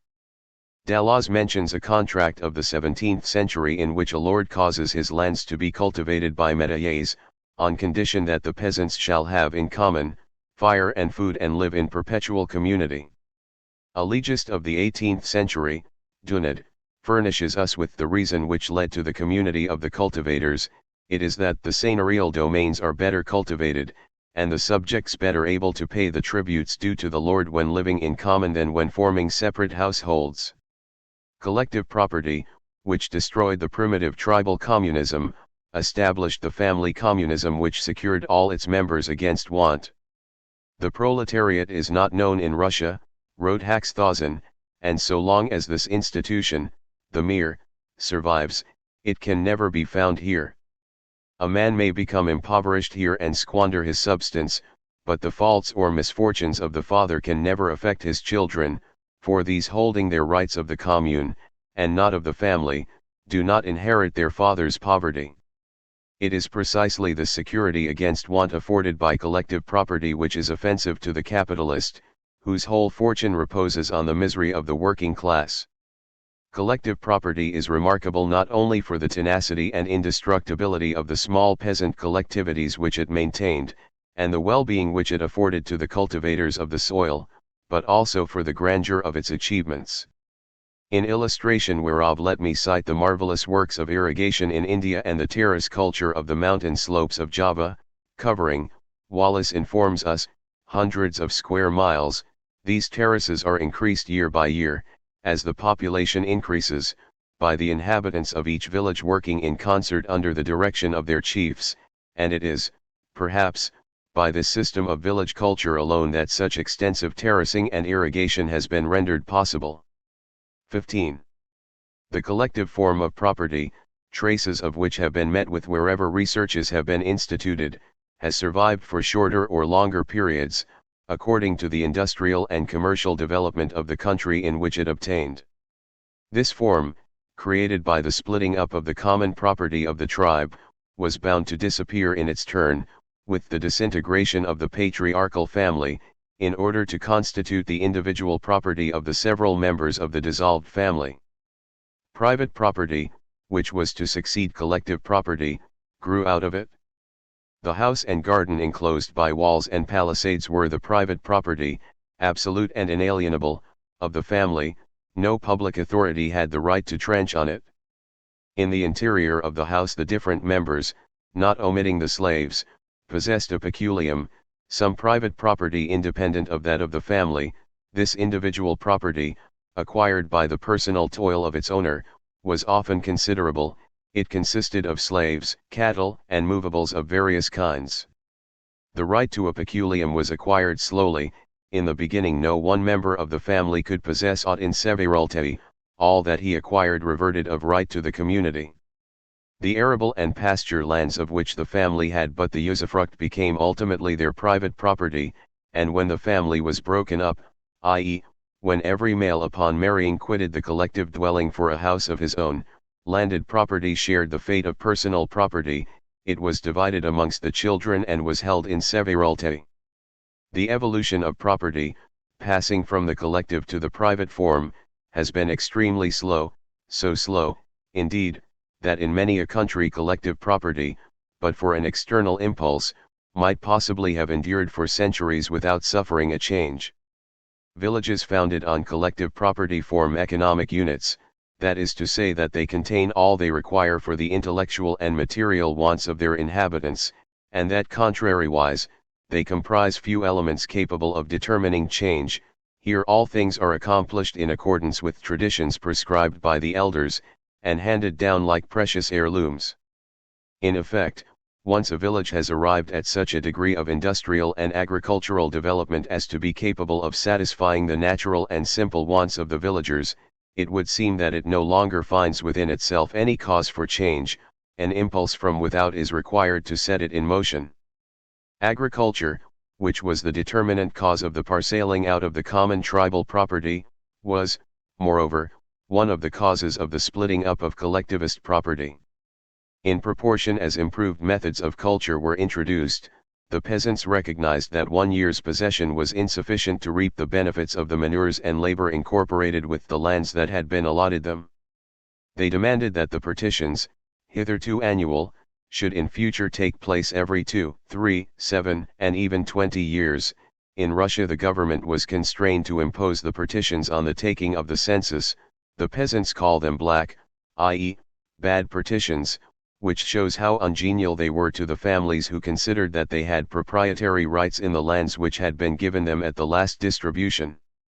Hence, it was the arable lands to which improved methods were first applied, which, in the first place, became liable to be divided only after a certain number of years, and which finally became inalienable, whereas the pasture continued to be apportioned annually.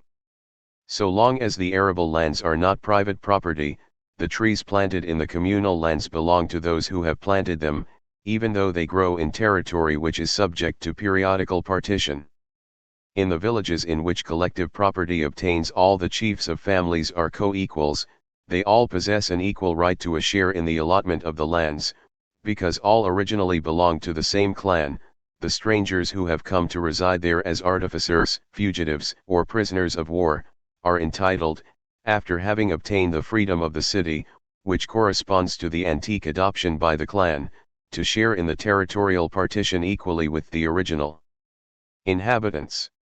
This admission of strangers was feasible only so long as the villages grew slowly and as the land to be disposed of remained abundant.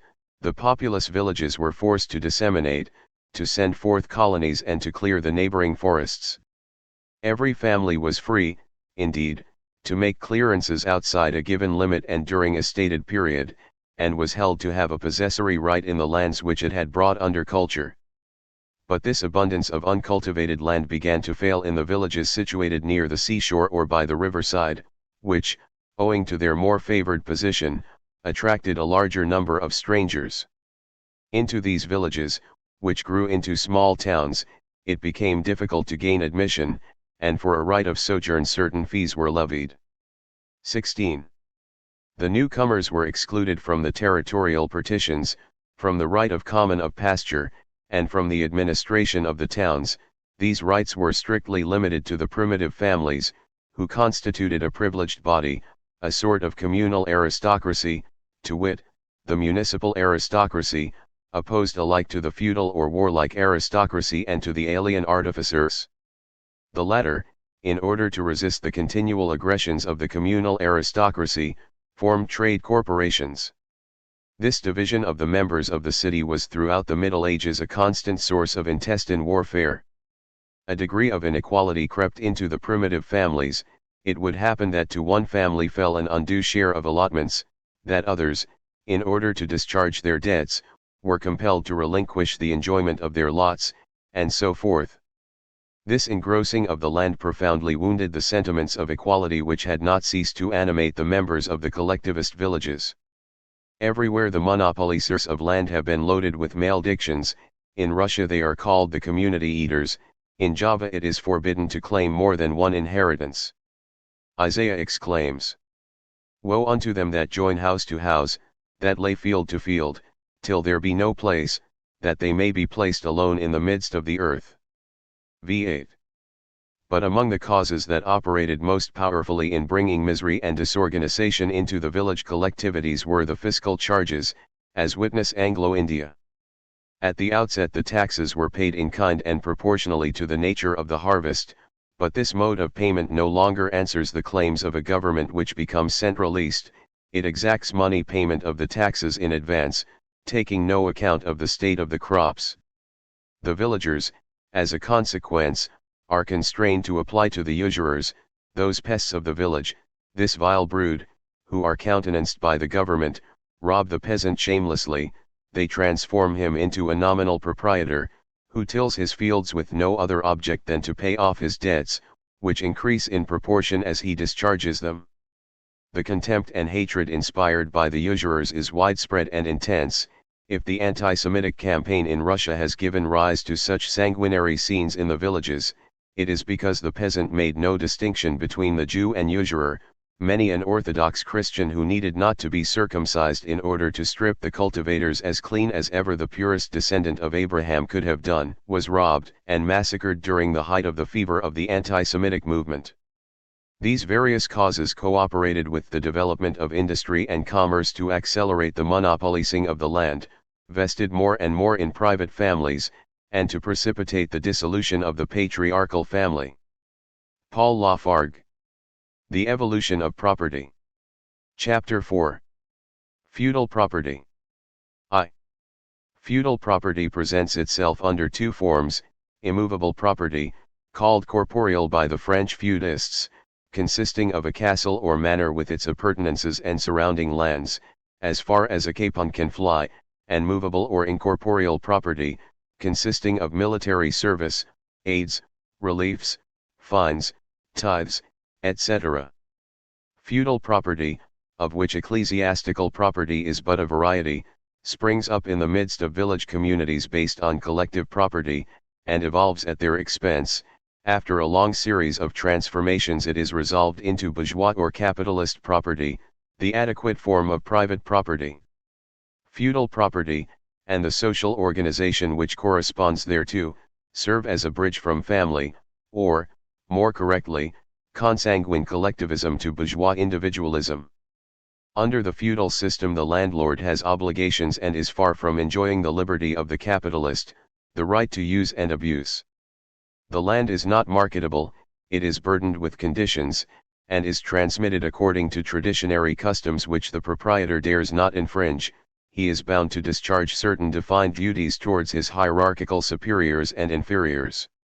The system, in its essence, is a compact of reciprocal services.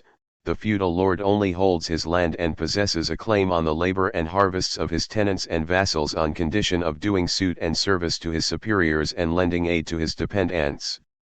On accepting the oath of fealty and homage, the lord engaged to protect his vassal against all and sundry by all the means at his command, in return for which support the vassal was bound to render military and personal service and make certain payments to his lord.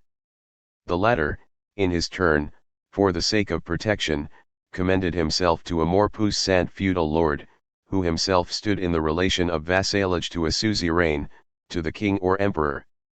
All the members of the feudal hierarchy, from the serf upwards to the king or emperor, were bound by the ties of reciprocal duties. A sense of duty was the spirit of feudal society, just as the lust of lucre is the soul of our own. All things were made to contribute to the impressing it upon the minds of great and small alike. Popular poetry, that primeval and all-powerful instrument of education, exalted duty into a religion. Roland, the epic hero of feudalism, assailed and overwhelmed by the Saracens at Roncesvalles, upbraids his companion in arms, Oliver, who complains of Charlemagne's desertion of them, in this wise. Anni dites tel outrage. My sate de el coeur qui el pis seqrdet. Nous remaindrem en estel en la place.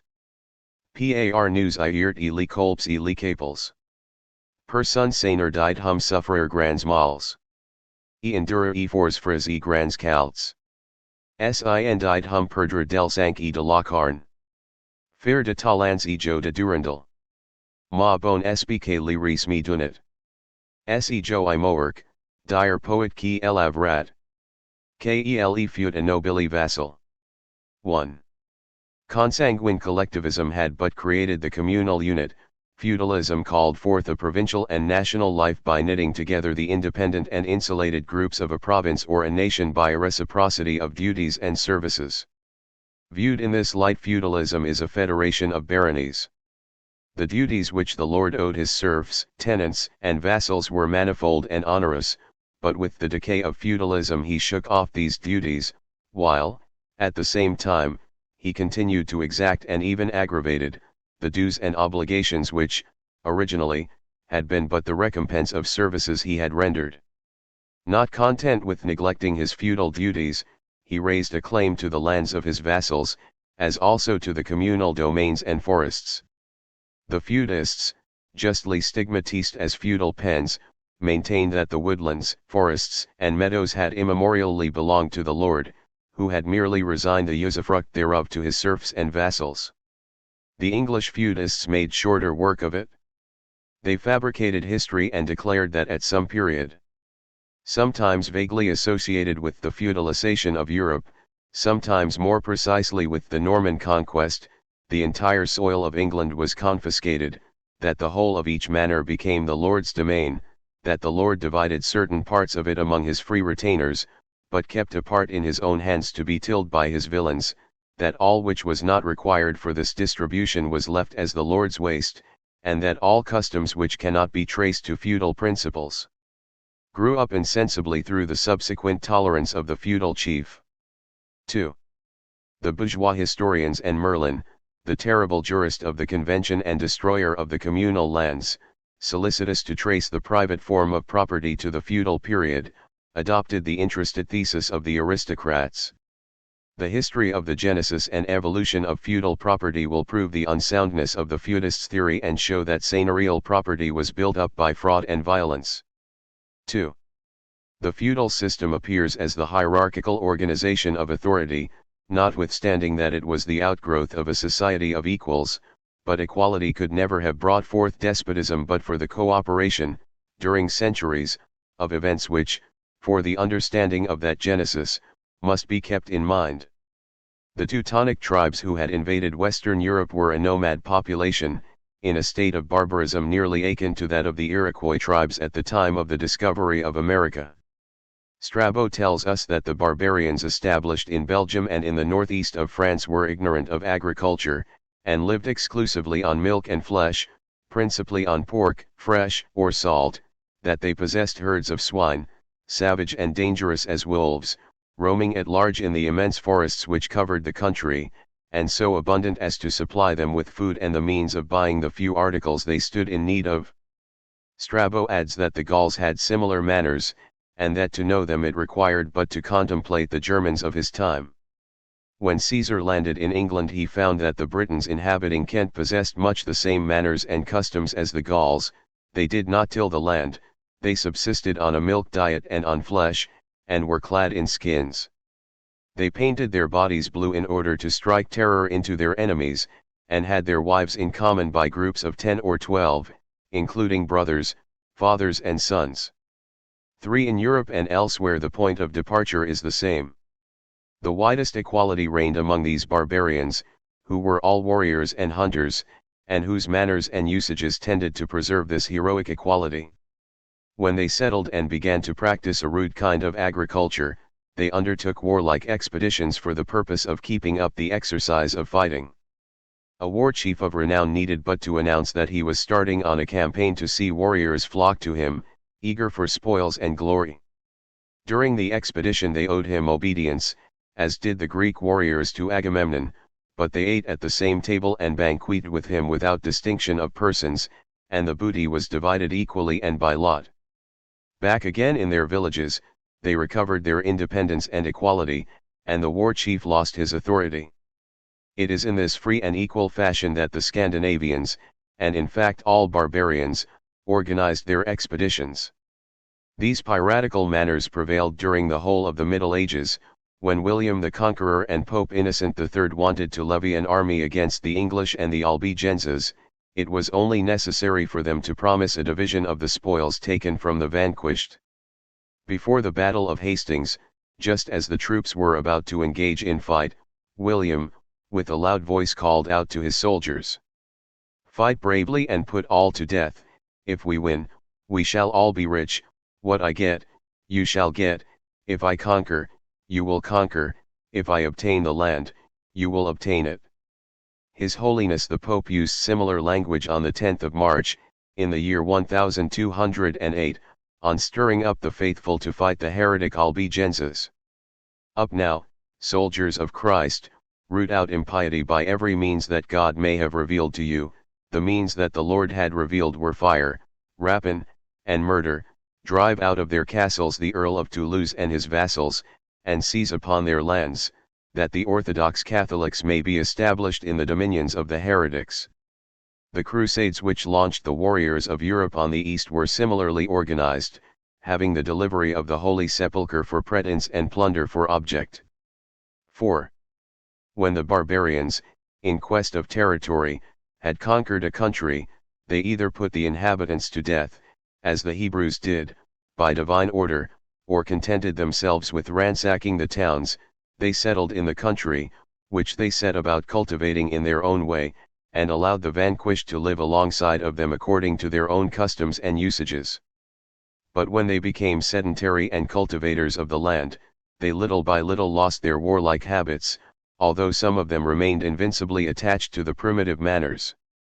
The Germans observed by Tacitus had already lost some of their savage fierceness. They had established themselves and become addicted to agriculture. The tribe of the Catti, however, were dedicated to war.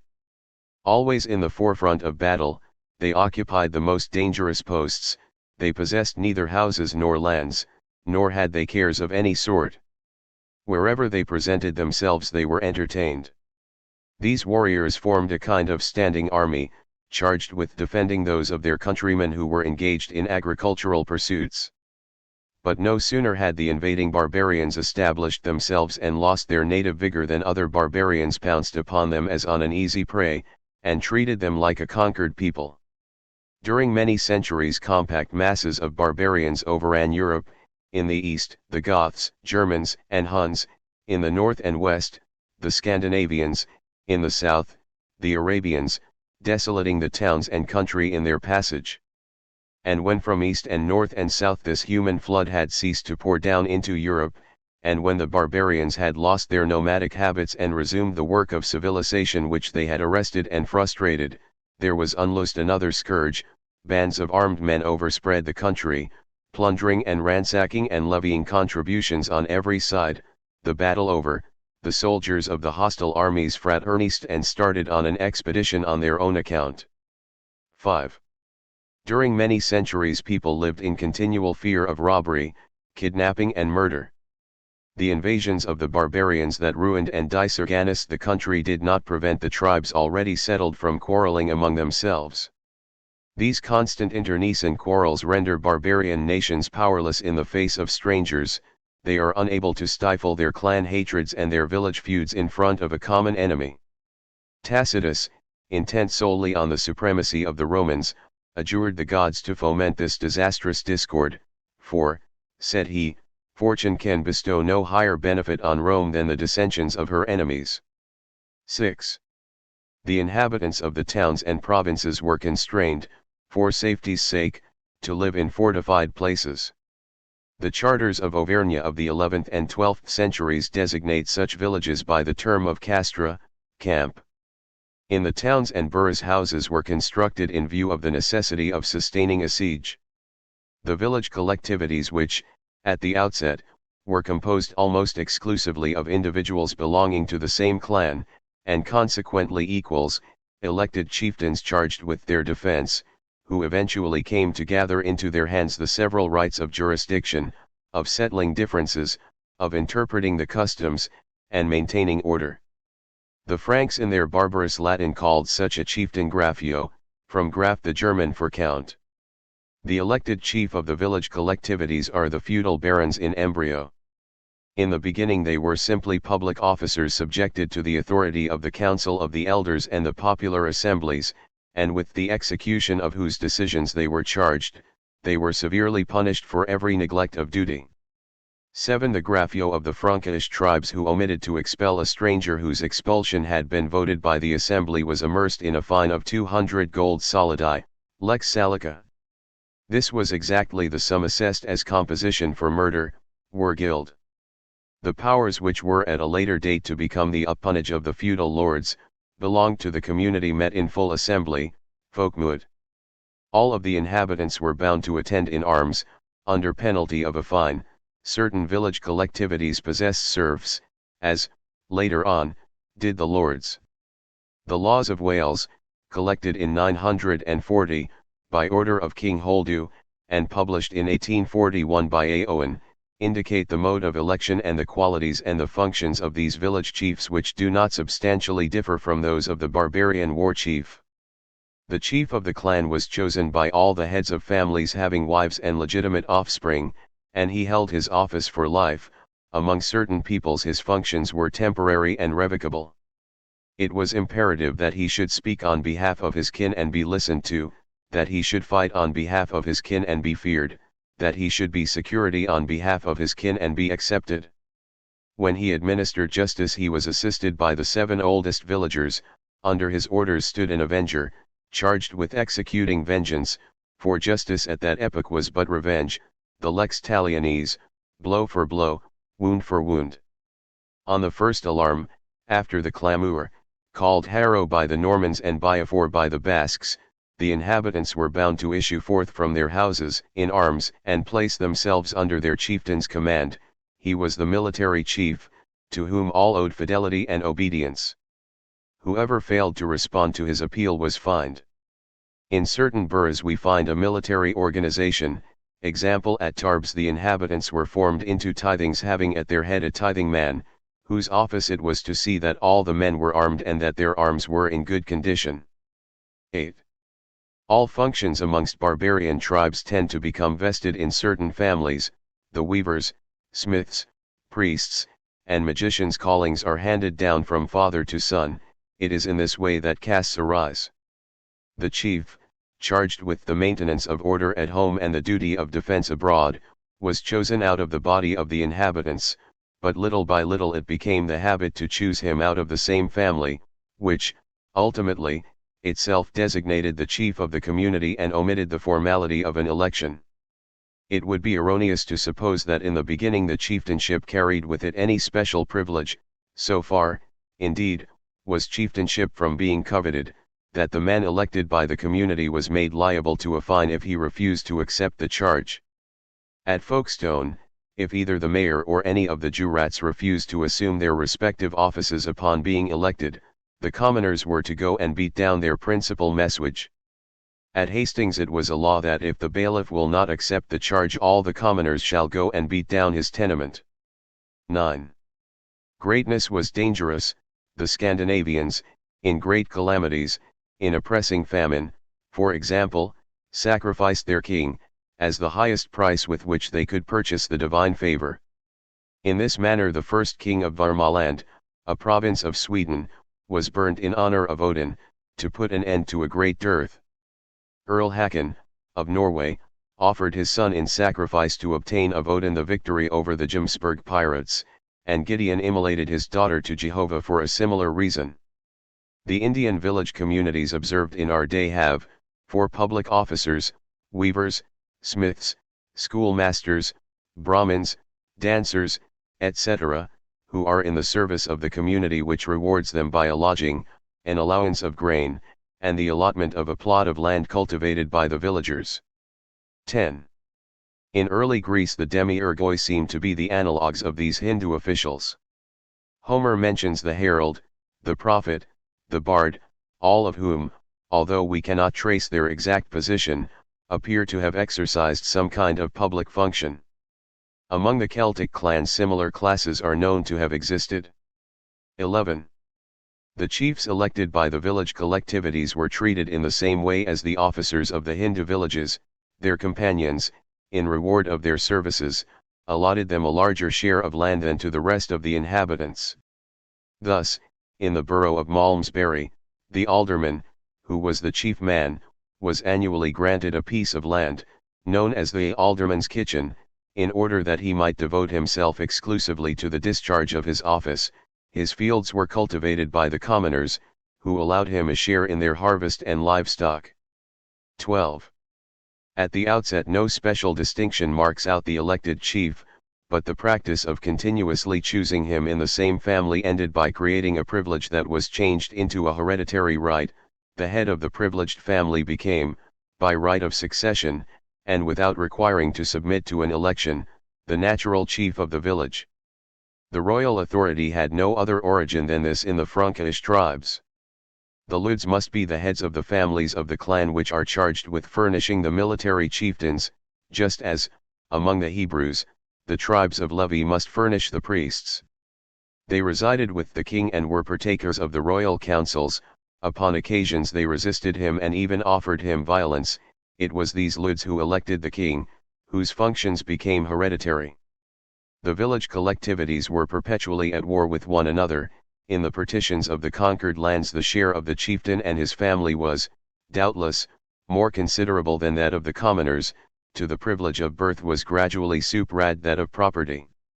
On electing the village chief, the choice fell, we may presume, on the owner of the most spacious dwelling house, affording the greatest facilities of defense and the best place of refuge for the peasants on an emergency.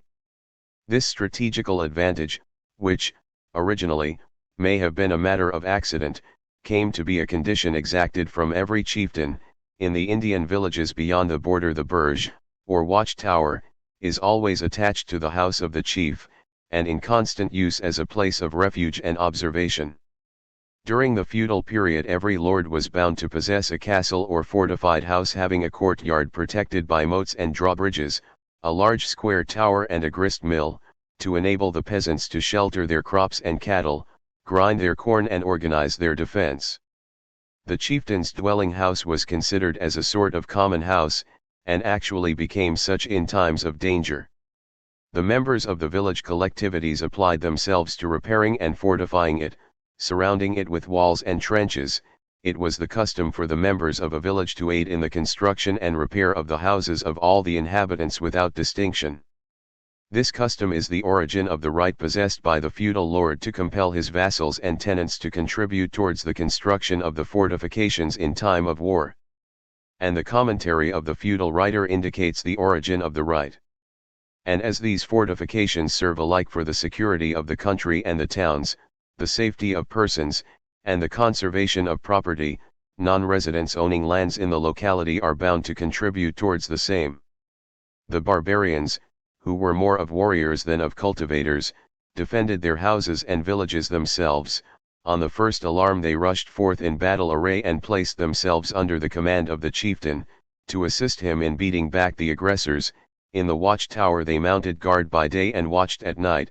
In many places the lord retained the right to exact from his vassals the service of watch and ward. But when agricultural habits began to get the upper hand, the peasants commuted this military service, which interfered with their pursuits, into a tribute to the chief, on condition that he should maintain a body of men-at-arms, charged exclusively with the work of protection and defense. A proportion of every fine imposed on a delinquent was reserved for the chieftain and his men-at-arms. The chief was thus placed in a position to maintain an armed force which finally enabled him to impose his will and dominate his ancient companions. The village built in the best strategical positions became a center. In the event of invasion the inhabitants of the adjacent villages flocked to it for refuge, and in return for the protection afforded them in the hour of danger they were called on to contribute towards the costs of repairing the fortifications and maintaining the men-at-arms. The authority of these village chiefs extended to the surrounding country. In this natural manner were generated in the collectivist villages, all of whose members were equal in rights and duties, the first elements of feudalism. They would have remained stable during centuries, as in India, but for the impulse of external events which disturbed them and infused them with new life.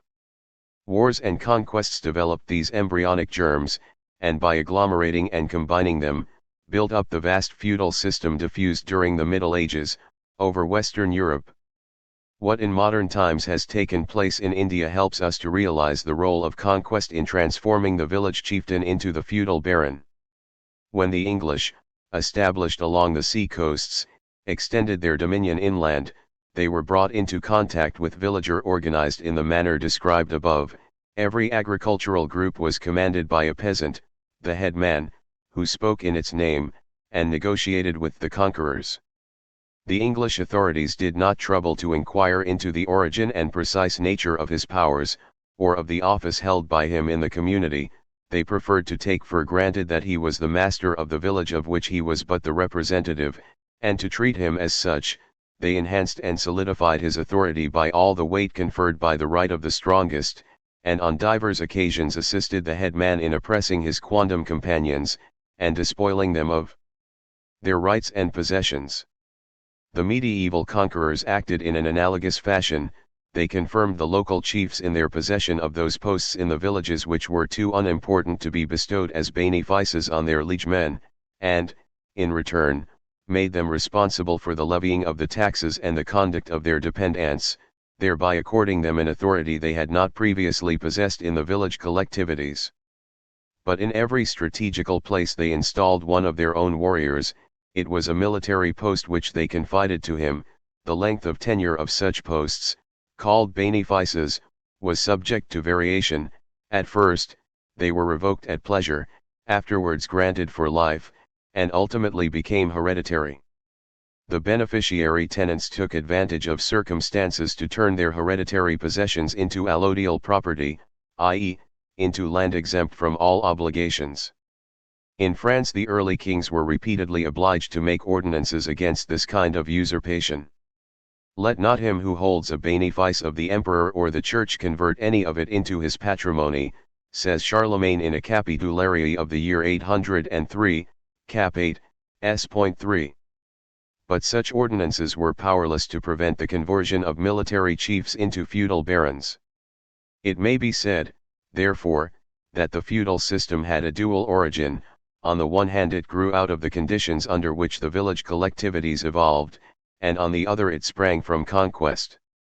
The feudal barons, whether village chiefs transmogrified by the natural march of events, or military chieftains installed by the conquerors, were bound to reside in the country which it was their duty to administer and defend.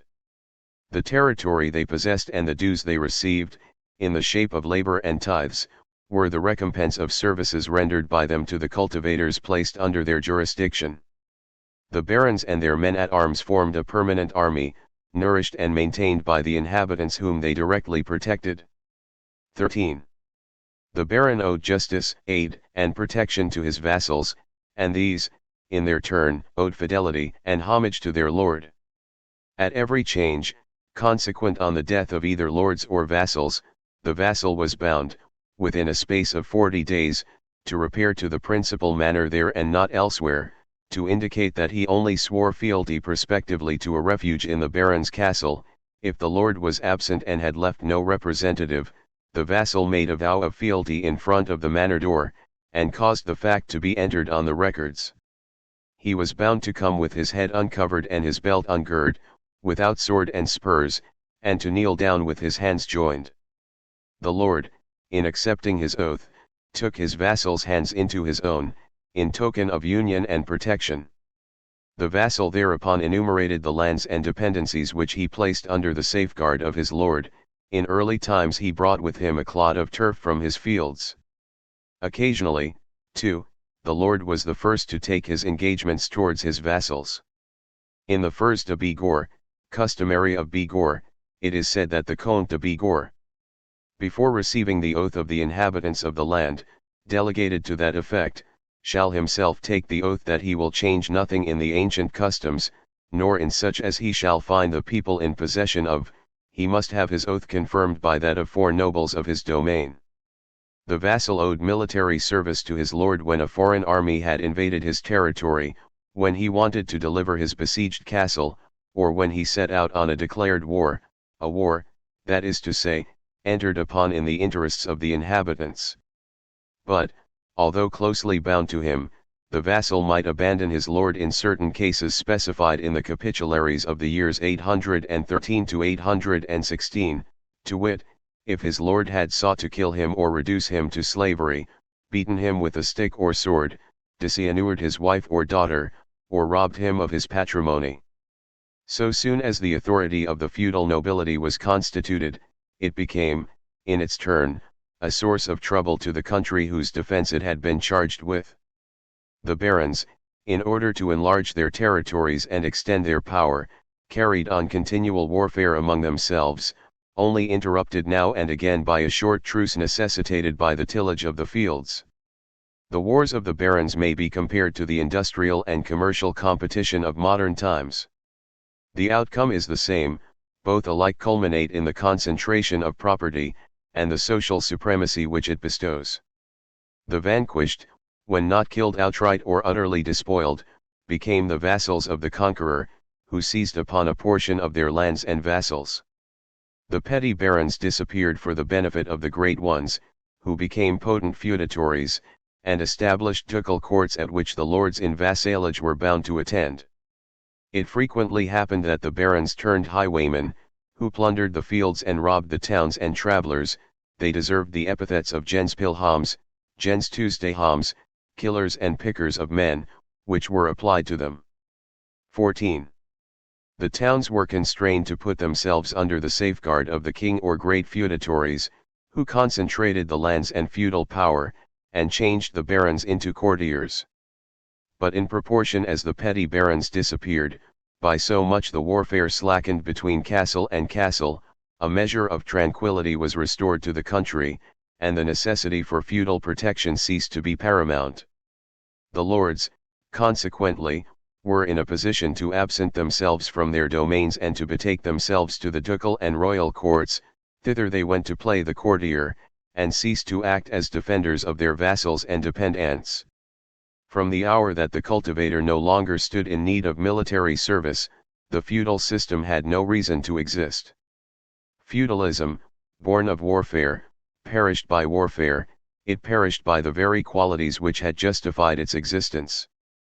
But so long as the feudal system subsisted, there remained traces of the primitive equality which had been its cradle, even though every vestige had disappeared of the equality which had distinguished the relations of the lord with his tenants and vassals. The feudal lord and the vassal became co-equals once again in the communal assemblies which discussed the agricultural interests alike of the villager and the lord. The assemblies met without his sanction, and despite his unwillingness to convoke them. His communal rights were as limited as those of the rest of the inhabitants. The heads of cattle he was entitled to send to pasture on the commons were strictly prescribed. Delisle, in his interesting study of the agricultural classes of Normandy, cites texts which show the limitation of his rights. Example: the Seigneur de Briqueville was entitled to send only 2 oxen and 1 horse to graze on the meadows. He was so far from being privileged that, as La Poyade de Fréminville, the great feudal jurist, informs us, the lord who possesses no cattle of his own is not allowed to introduce any strange cattle, whether by letting on lease, selling, or even lending gratis his rights of common. 3. The origin of ecclesiastical property is analogous to that of seigneurial property. In those turbulent times men fled for protection to the church no less than to the baron's castle. The priestly power, indeed, far outweighed that of the baron. It was the priest who held the key of paradise. Men willed their goods to the church on their deathbeds in the hope of securing a seat in paradise. This custom, which was voluntary at the outset, became so general that it ended by being imposed as an obligation. Any person dying without leaving a part of his possessions to the church, which was termed dying de confs, was debarred from communion and sepulture. If a man died in state, his relations had to appeal to the bishops to appoint arbiters, who conjointly with themselves fixed the amount which the defunct ought to have bequeathed if he had made a testament. 15.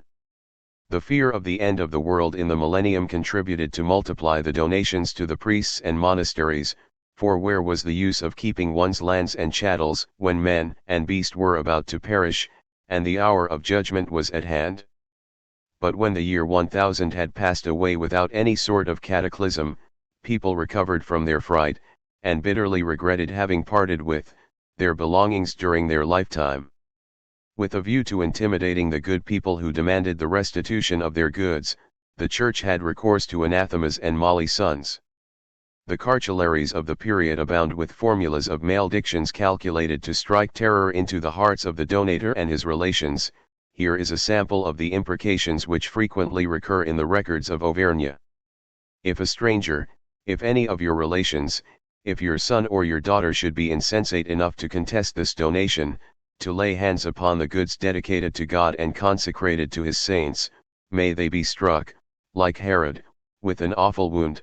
May they, like Dathan, Abiram, and Judas, who sold the Lord, be tortured in the depths of hell. 16.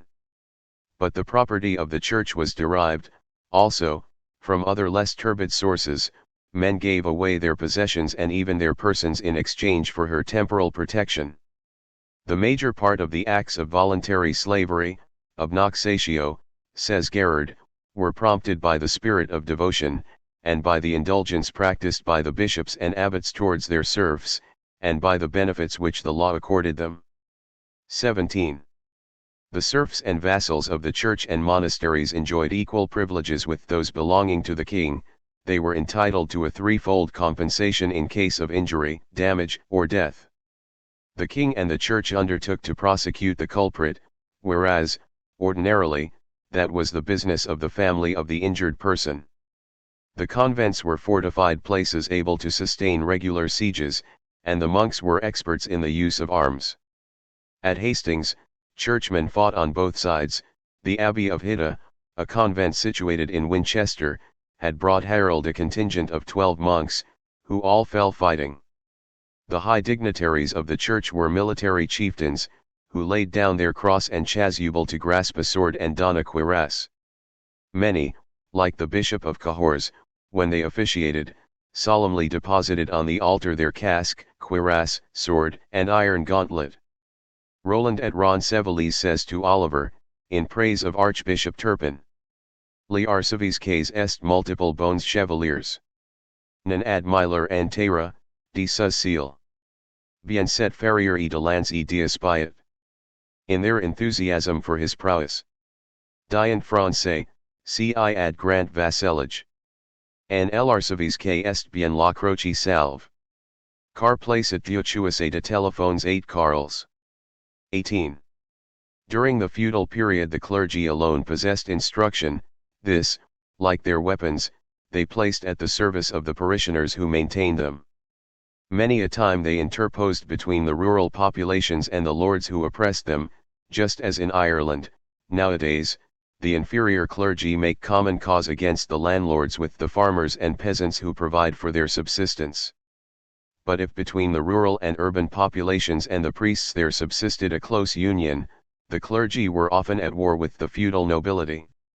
If in their fits of superstitious terror and feverish piety the barons were capable of stripping themselves of a portion of their lands and riches in favor of the churches and monasteries, in their calmer moments they hankered after the possessions of the monks and priests, and seized the first opportunity of securing them.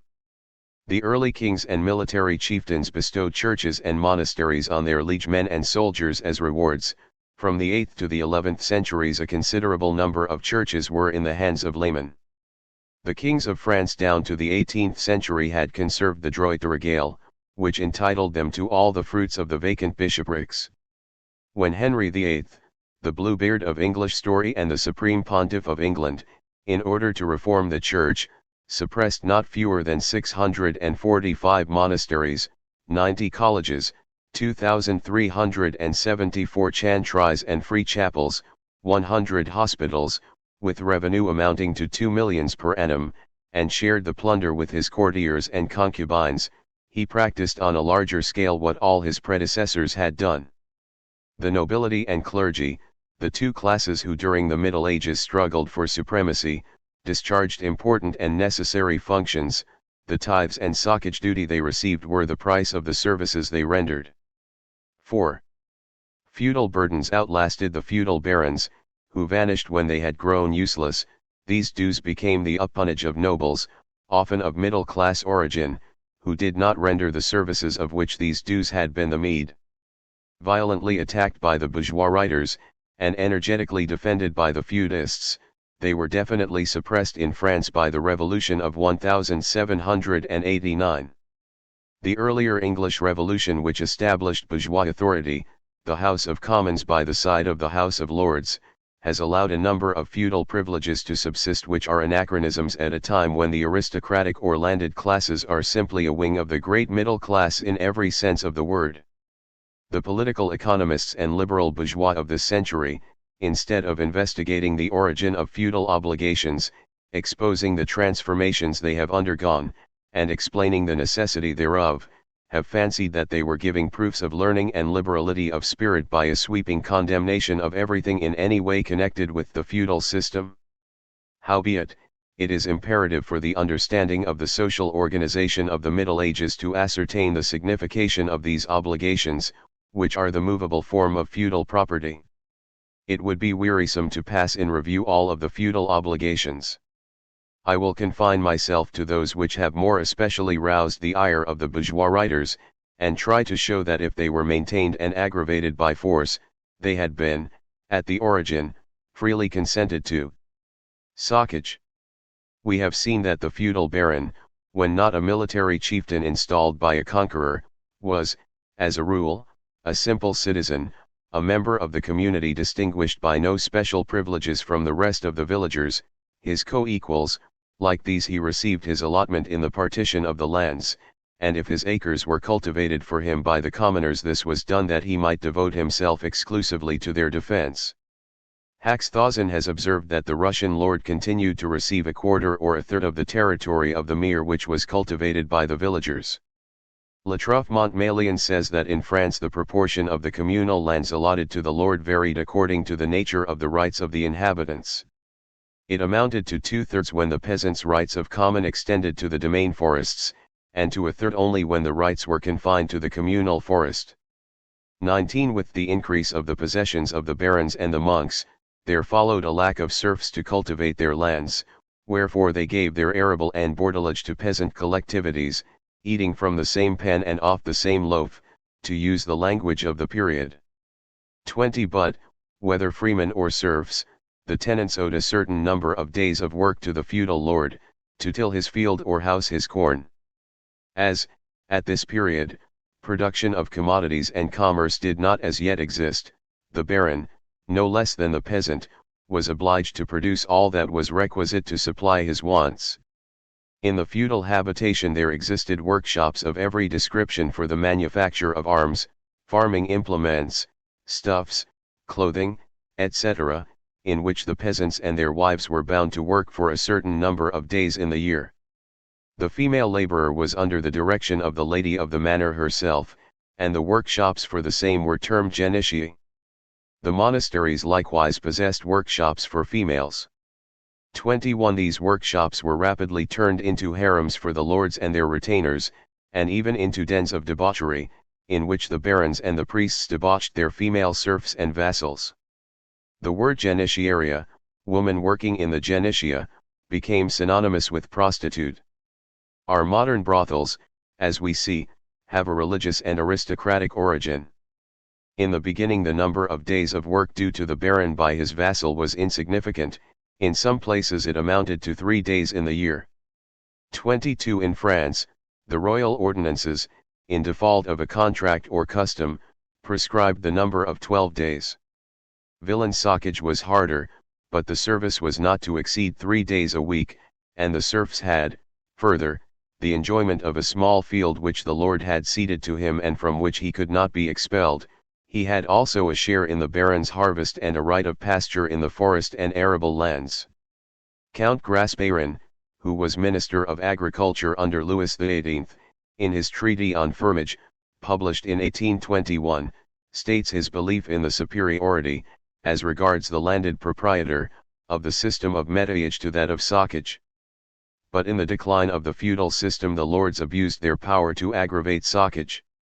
They had usurped such authority, says Jean Chenu, a writer of the beginning of the 17th century, that they exacted the labor of tillage, the gathering their grapes and 1,000 other services, with no better title than the peasants' fear of being beaten or eaten up by their men at arms. When, in the 14th century, peace was gradually established in the interior of Europe, every useful function had been taken away from the feudal baron, and the nobles who succeeded the barons became parasites and tyrants. Bans de moison. It has been supposed that the lord's right of prescribing the days on which to mow the fields, gather the grapes, reap the corn, etc., was a purely feudal one, whereas its origin is traceable to the period in which collective property obtained. We have seen above that in order to allow the arable lands to remain open to the cattle of the village, the elders fixed the days for the various harvests. This usage, established in the interests of the villagers, could only be diverted from its true ends when the lord began to traffic with his crops. He substituted his own authority for that of the council of the elders, or influenced their decisions so as to retard the proclamation of the ban de moissons and be beforehand with his own crops, and able, consequently, to sell them earlier and on better terms than the produce of the communal fields. Banalite. 23. The term is feudal, but the custom which it designates is a communistic one. In the village collectivities, certain offices, as aforeshown, were filled by individuals maintained at the expense of the commune. There was the village herdsman, who drove the cattle to pasture. There were common forges, mills, slaughterhouses, and animals to breed from, at the disposal of the community. Private families, instead of baking their own bread, sent it to be baked in the communal oven, a custom introduced from the economical consideration of reducing the consumption of fuel. The charge of watching over and attending to these ovens was entrusted to the council of elders, thereafter to the lord, who, whenever it was in his interest to do so, substituted his own authority for that of the men commissioned by the commune. A small tax was levied for this right of usage of the common objects. In an ordinance of 1223, of Guillaume Blanchemain, Archbishop of Reims, it is said that the prelate shall be the proprietor of the common oven and be entitled to the tribute of a loaf for every batch of 32 loaves. Boucher d'Arges cites decrees of 1563 and 1673 fixing the right of grinding in the common mills at a 16th and a 13th. It is computed that, at present, the miller deducts more than a tenth. 24. This sort of institutions could exist only in the absence of the production of commodities. They hampered commerce and stood in the way of private enterprise. The revolutionary bourgeois of France pronounced them tainted with feudalism, and abolished them in 1790. The Church, which eventually became the exclusive property of the clergy, and is now closed to the public out of the hours of worship, was previously the joint property of the curate, the baron, and the peasants.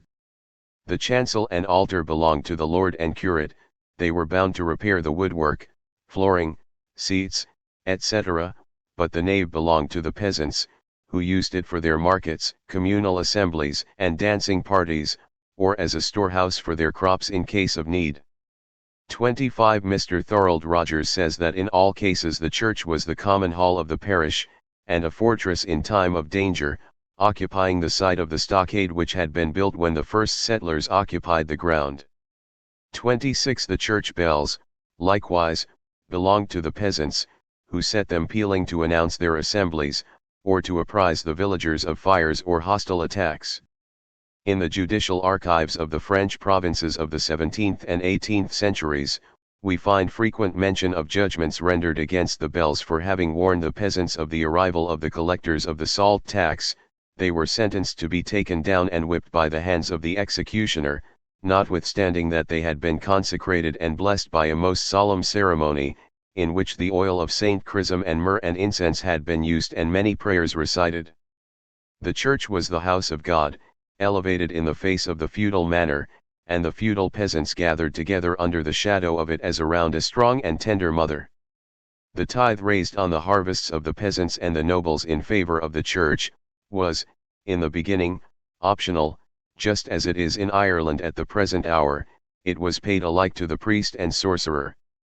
Agobard, an archbishop of the 9th century, complains that the ecclesiastical tithe is paid with far less regularity than that accorded to the tempstorii, men endowed with the power to lay storms and conjure up foul weather. But from being optional the tithes became compulsory in virtue of the feudal adage, no land without its tithes and burdens. They were converted into a seigneurial right, and accorded to lay lords and abbots, who resold them to other laymen. Discretionary at the outset, the tithes became obligatory, and, in the sequel, constituted an oppressive impost that no performance of services any longer authorized. Even so is refined gold transmuted into vile copper. V. Just as the seigneurial obligations, which became onerous and iniquitous when the feudal barons had ceased to afford protection to their vassals, tenants, and serfs, had at one time been voluntarily acquiesced in like manner, the landed property of the nobles, at first a military post, entrusted temporarily to a warrior, or, simply a right to a share in the agrarian divisions, grew and expanded by dint of fraud and violence, and generally at the expense of the communal lands. Marx, in his admirable 27th chapter of Capital, on the expropriation of the agricultural population from the land, to which I refer the reader, has described the prompt and brutal fashion in which the Scotch and English lords stole the possessions of the yeomen. The great encroachers, as Harrison, the editor of Holinshed's Chronicle, calls them, went to work expeditiously. In the 15th century the immense majority of the population consisted of peasant proprietors, whatever was the feudal title under which their right of property was hidden. Macaulay calculates that the number of proprietors was not less than 160,000, who with their families must have made up more than 1/7 of the whole nation. The average income of these small landlords was estimated at between 60 and 70 a year. The chief period of eviction began with the 16th century. The great feudal lords drove the peasantry by force from the land, to which they had the same feudal right as the lord himself, and seized upon the common lands. The rapid rise of the Flemish wool manufacture, and the corresponding rise in the price of wool in England, gave a direct impulse to these evictions. The sheep drove out the men. The sheep that were wont to be so make and tame, says Thomas More, and so small eaters, now, as I hear say, be become so great devourers and so wild, that they eat up and swallow down the very men themselves. 27. In the last decade of the 17th century, the yeomanry, the class of independent peasants, were more numerous than the class of farmers. They had formed the backbone of Cromwell's strength, and, even according to the confession of Macaulay, stood in favourable contrast to the drunken squires and to their servants, the county clergy, who had to marry their masters' cast-off mistresses. About 1750 the yeomanry had disappeared, and so had in the last decade of the 18th century the last trace of the common land of the agricultural labourer. In the 19th century the very memory of the connection between the agricultural labourer and the communal property has, of course, vanished in England. The agricultural population has received not a farthing of compensation for the 3,511,770 acres of common land which, between 1800 and 1831 were stolen from them by parliamentary devices presented to the landlords by the landlords. The last process of wholesale expropriation of the agricultural population from the soil is, finally, the so-called clearing of estates, i.e., the sweeping men off them. But what clearing of estates really and properly signifies we learn only in the promised land of modern romance, the Highlands of Scotland. There the process is distinguished by its systematic character, by the magnitude of the scale on which it is carried out at one blow. In Ireland, landlords have gone to the length of sweeping away several villages at once. In Scotland areas as large as German principalities are dealt with, finally by the peculiar form of property under which the embezzled lands were held. The Highland Celts were organized in clans, each of which was the owner of the land on which it was settled. The representative of the clan, its chief or great man, was only the titular owner of this property, just as the Queen of England is the titular owner of all the national soil. When the English government succeeded in suppressing the intestine wars of these great men, and their constant incursions into the lowland plains, the chiefs of the clans by no means gave up their time-honored trade as robbers, they only changed its form. On their own authority they transformed their nominal right into a right of private property, and as this brought them into collision with their clansmen, they resolved to drive them out by open force. A king of England might as well claim to drive his subjects into the sea, says Professor Newman. This revolution, which began in Scotland after the last rising of the followers of the Pretender, can be followed through its first phases in the writings of Sir James Stoyart and James Anderson. As an example of the method obtaining in the 19th century, the clearing made by the Duchess of Sutherland will suffice here. This person, well instructed in economy, resolved, on entering upon her government, to effect a radical cure, and to turn the whole country, whose population had already been, by earlier processes of a like kind, reduced to 15,000, into a sheep walk. From 1814 to 1820 these 15,000 inhabitants, about 3,000 families, were systematically hunted and rooted out. All their villages were destroyed and burnt, all their fields turned into pasturage. British soldiers enforced the eviction, and came to blows with the inhabitants. One old woman was burnt to death in the flames of the hut which she refused to leave. Thus this fine lady appropriated 794,000 acres of land that had from time immemorial belonged to the clan. She assigned to the expelled inhabitants about 6,000 acres on the seashore, 2 acres per family. The 6,000 acres had until this time lain waste, and brought in no income to their owners. The Duchess, in the nobility of her heart, actually went so far as to let these at an average rent of 2s. per acre to the clansmen who for centuries had shed their blood for her family. The whole of the stolen clan land she divided into 29 great sheep farms, each inhabited by a single family, for the most part imported English farm servants. In the year 1835 the 15,000 gales were already replaced by 121,000 sheep. The remnant of the aborigines flung on the seashore tried to live by catching fish. They became amphibious and lived, as an English author says, half on land and half on water, and withal only half on both. The plunder of the state lands on a large scale began with William of Orange. These estates were given away, sold at a ridiculous figure, or even annexed to private estates by direct seizure. All this happened without the slightest observation of legal etiquette. The crown lands thus fraudulently appropriated, together with the robbery of the church estates, as far as these had not been lost again during the Republican Revolution, form the basis of the today princely domains of the English oligarchy. The bourgeois capitalists favored the operation with the view, among others, to promoting free trade in land, extending the domain of modern agriculture on the large farm system, and to increasing their supply of the free agricultural proletarians ready to hand. After the restoration of the Stuarts, the landed proprietors had carried by legal means an act of usurpation, effected everywhere on the continent without any legal formality. In 1660 a House of Commons, in which the landlords were supreme, relieved their estates of all feudal dues, then amounting to about 1/2 of the entire revenues of the state. Military service, purveyance, aids, reliefs, premier season, wardship, alienation, escheat, all disappeared in a day. In their place were substituted excise duties. By 12 Charles II, c.23 the great bulk of taxation was for the first time transferred from the land to the people, who have borne it ever since. Landed property monopolised by the lords was exempted from all dues towards the state, as the lord had been discharged from all obligations towards his vassals and tenants. Feudal property had been changed into capitalist property. This transformation was accomplished in Great Britain in the midst of the most awful misery of the peasant class. The cultivators were expelled from the land by wholesale and made beggars. Their numbers became a social danger against which the most barbarous measures were taken.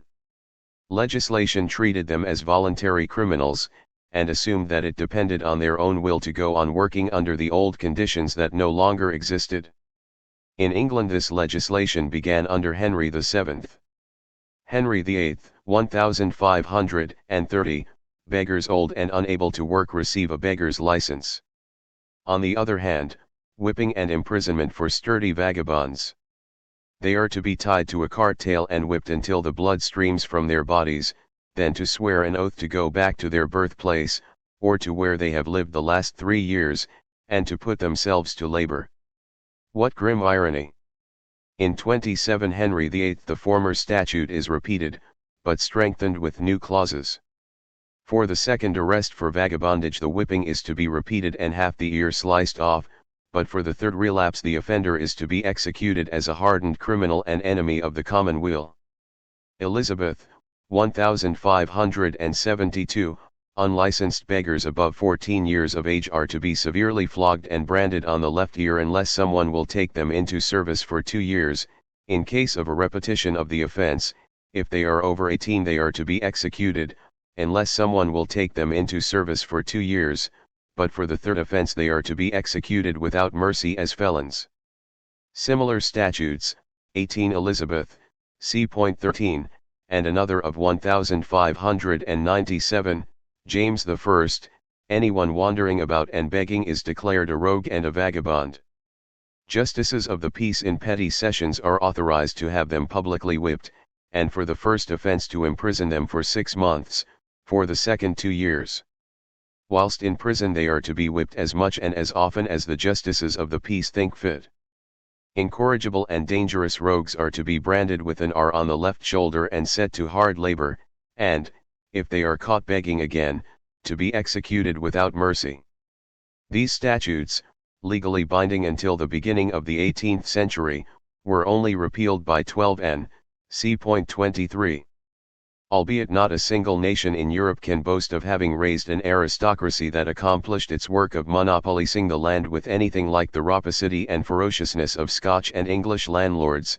Nevertheless, in all countries the peasant class has been in great part despoiled of its territorial possessions, and no means have been left untried to bring about that most laudable and lucrative consummation.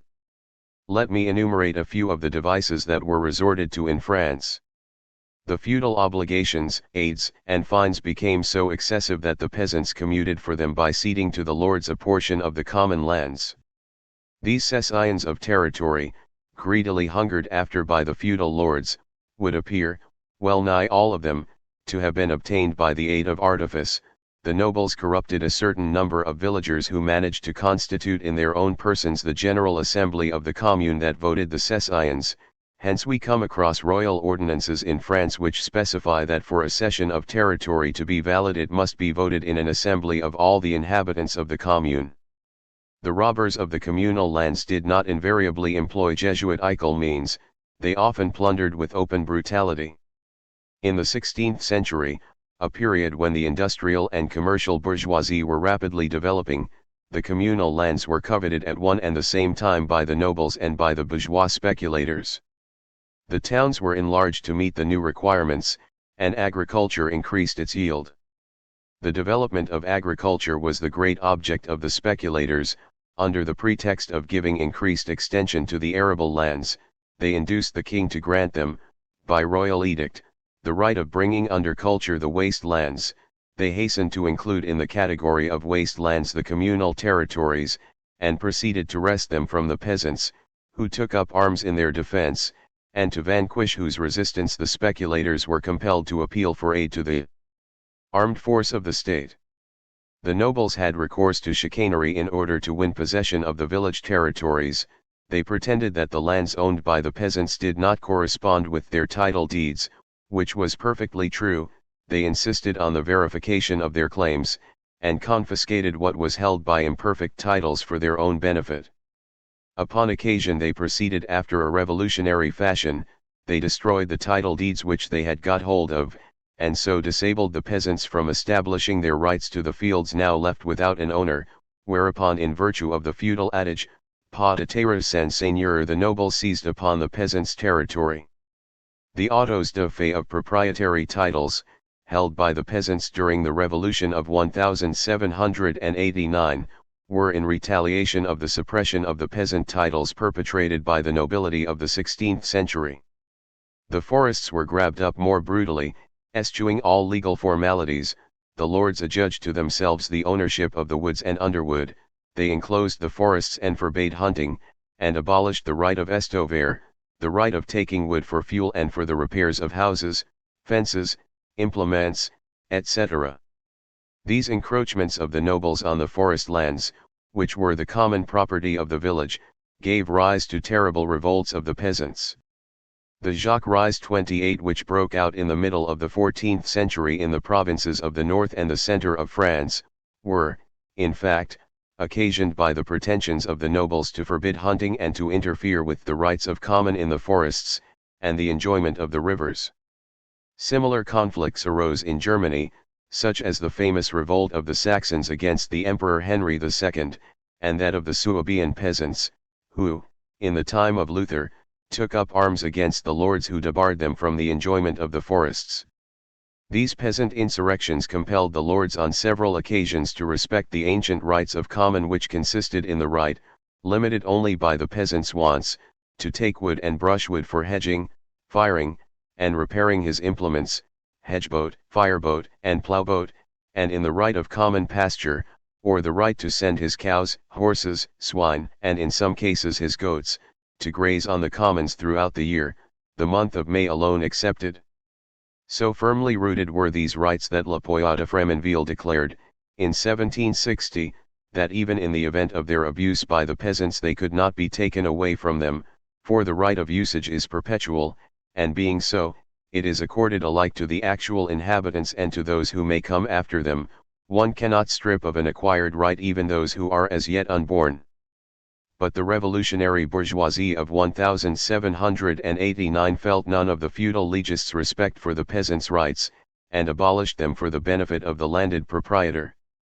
If the lords did, as a matter of fact, occasionally bow to the peasants' rights of common, they nevertheless constantly declared that these were enjoyed on sufferance only, for they looked upon themselves as the proprietors of the forests, just as in later times they came to pretend to the ownership of the vassals' lands. In the Middle Ages, when a free man, an allodial proprietor, commended himself to a lord, sought the protection, that is to say, of a powerful person, he presented him with a clod of turf, and vowed fealty and homage to him, yet he remained the master of his field. But in a number of provinces, example in Brittany, the lord considered himself as the owner of the subsoil, while he recognized the peasants' rights to the superficies, i.e., the crops, trees, buildings, etc. It is in virtue of such legal fictions that during the bourgeois period the nobles expropriated the peasants, descendants from the vassals, their ancestors. In Scotland, the robbery of the peasant property was perpetrated with such undisguised brutality as to arouse the public indignation. Karl Marx, in Capital, has related how the pious Duchess of Sutherland dispossessed the peasants whose fathers had built up the glory and the grandeur of her house. Until the bourgeois revolution of 1789 had established private property in land, the landed estates in France, including those of the nobility, were subjected to rights of common, which periodically took from them the character of private property. Once the harvest was secured, the forests and arable land appropriated by the nobility became common property again, and the peasants were free to turn their cattle on them. The vines were liable to a similar usage. François de Neufchâteau, in his Agronomical Voyage, 1806, cites a memoir, published in 1763, by the Société d'économie rurale and Bern, in which it is complained that after the vintage the vineyards are laid open to the sheep, who grass there as on common land. But not only were the landlords bound to permit the pasturing on their lands of the village cattle, they were moreover forbidden to cultivate the soil according to their own methods, they were constrained to conform to the counsel of the elders, and required permission for the planting of their vines. A permission of this kind was refused a few years before the French Revolution to Montesquieu, greatly to the scandal of the political economists. The proprietor was not allowed to leave his lands uncultivated, for a royal ordinance of Louis XIV, enacted in 1693, and which but consecrated an ancient usage, authorizes, in the event of the owner not cultivating his land himself, any person to sow the same and to gather the fruits. Landed property, under the feudal system, was anything but free. Not only was it burdened with obligations, but it belonged to the family collectively. The owner could not dispose of it at pleasure, he was only the usufructuary possessor whose mission it was to transmit his estates to his descendants. The church estates, likewise, bore this character, they were the property of the church, the great Catholic family. The abbots, monks, and priests who occupied the lands were merely the administrators, the very faithless administrators, of them. In order to claim immunity from impositions, the French clergy, down to the time of the Revolution, pretended that ecclesiastical possessions ought not to be considered as ordinary property, that it was nobody's property, residential nullius, because it was sacred, religious property, res sacrae, res religiosi. The revolutionary bourgeois took them at their word. They declared that the clergy were not the proprietors of the ecclesiastical estates, which belonged to the church. Now, the Greek word ecclesia, whence is derived eglise, church, signifies the assembly, the reunion of all the faithful, which is the nation at large, wherefore the estates of the church are national property. By the help of such subterfuge did the revolutionary bourgeois, like Henry VII. Of England, lay hands upon the church property and distribute amongst themselves the estates which belonged to the poor. It is these obligations of feudal property which the political economists and liberal historians attack with special virulence, obligations which were vestiges of the primitive communism that secured a measure of well-being to the peasants, and which they forfeited as soon as private property had superseded feudal property. The bourgeois historians have invented the legend of the Revolution of 1789, bestowing the land upon the peasant, and freedom and happiness therewithal, whereas the plain truth is that the Great Revolution stripped him of his rights of common and other secular rights of equal importance, delivering him up, defenseless, into the clutches of the usurers and middlemen, loading him with taxes and forcing him to enter into competition with the great landed proprietor, equipped with capital and machinery. The great bourgeois revolution was fraught with misery and ruin for the peasant. According to the official census, there were, in 1857, 7,846,000 landed proprietors in France. Out of these 3,600,000 were so poor that they paid no direct contributions. The number of proprietors, great or small, was consequently reduced to 4,246,000. In 1879 the various questions were ventilated of an agricultural credit, of the application to the landlords of the law of bankruptcy, of the simplification of the law of procedure in expropriations, and an inquiry was instituted to determine the number of landed proprietors entitled to a share in the famous credit. La République Française, conducted by Gambetta, much interested in the question, stated in its issue of August 25, 1879, that there existed in France only 2,826,000 landed proprietors, offering the necessary guarantees entitling them to a share in the credit.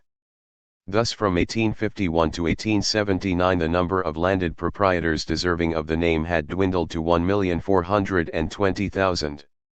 To dissipate the errors and falsehoods which the bourgeois writers have propagated respecting the status of the cultivator during the feudal period, and the benefits accruing to him from the Revolution, it suffices to compare the conditions of labor of the medieval cultivator with those of the modern agricultural laborer. The researches made by men of learning, during the last 50 years, and the numerous documents discovered in different towns and convents, enable us to institute such a comparison. L. Delisle, in his aforecited study of the condition of the labouring classes in Normandy, points out how the Lord shared the fortune of the labourer, for the rent was based upon the harvest. For instance, the tenants of the monks of Saint Julien de Tours contributed the 6th sheaf, in other parts the tenant contributed the 10th sheaf, in still others the 12th. Now, we may rummage the bourgeois world and shall not find a landlord contenting himself with a 12th or even a 6th of the crops gathered on his estate.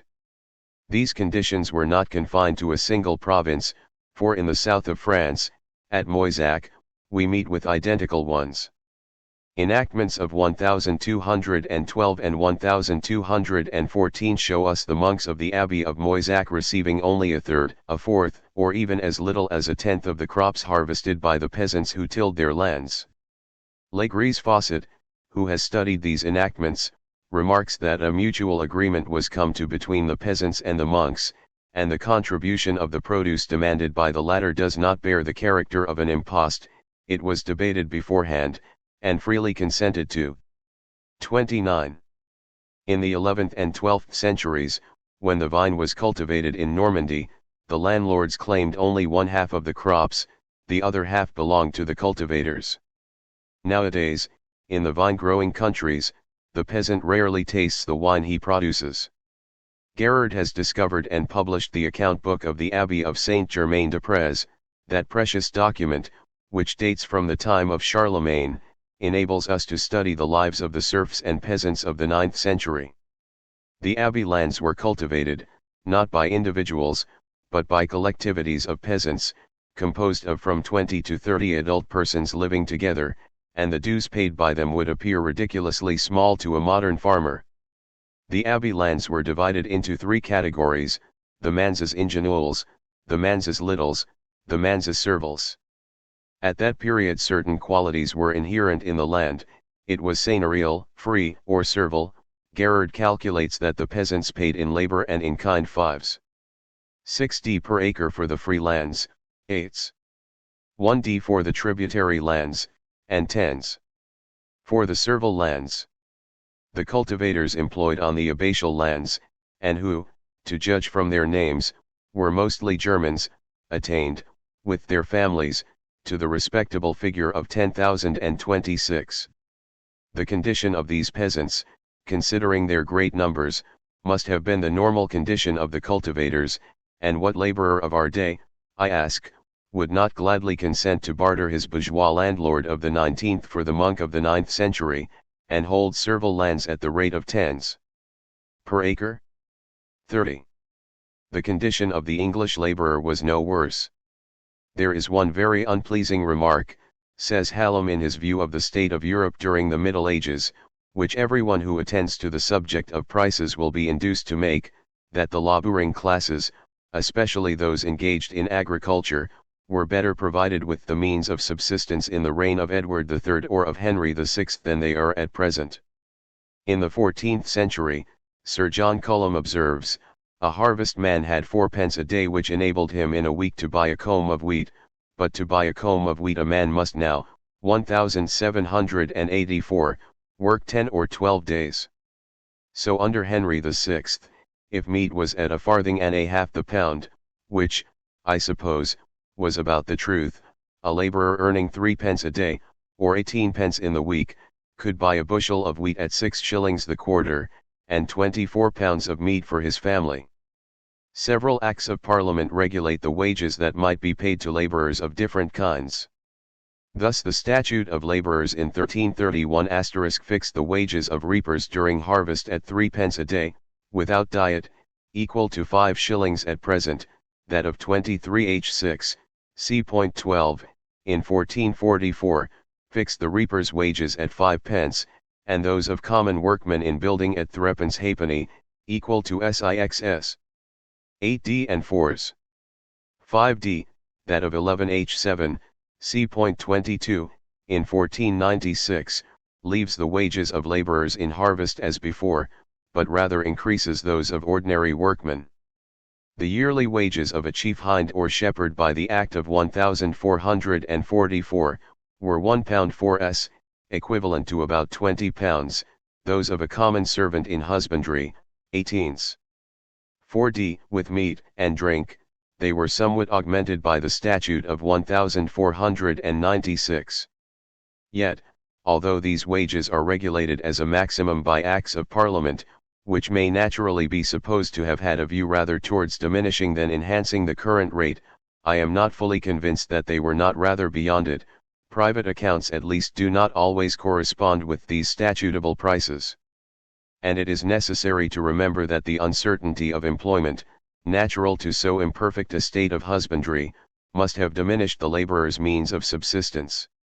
Extreme dearth, not more owing to adverse seasons than to improvident consumption, was frequently endured.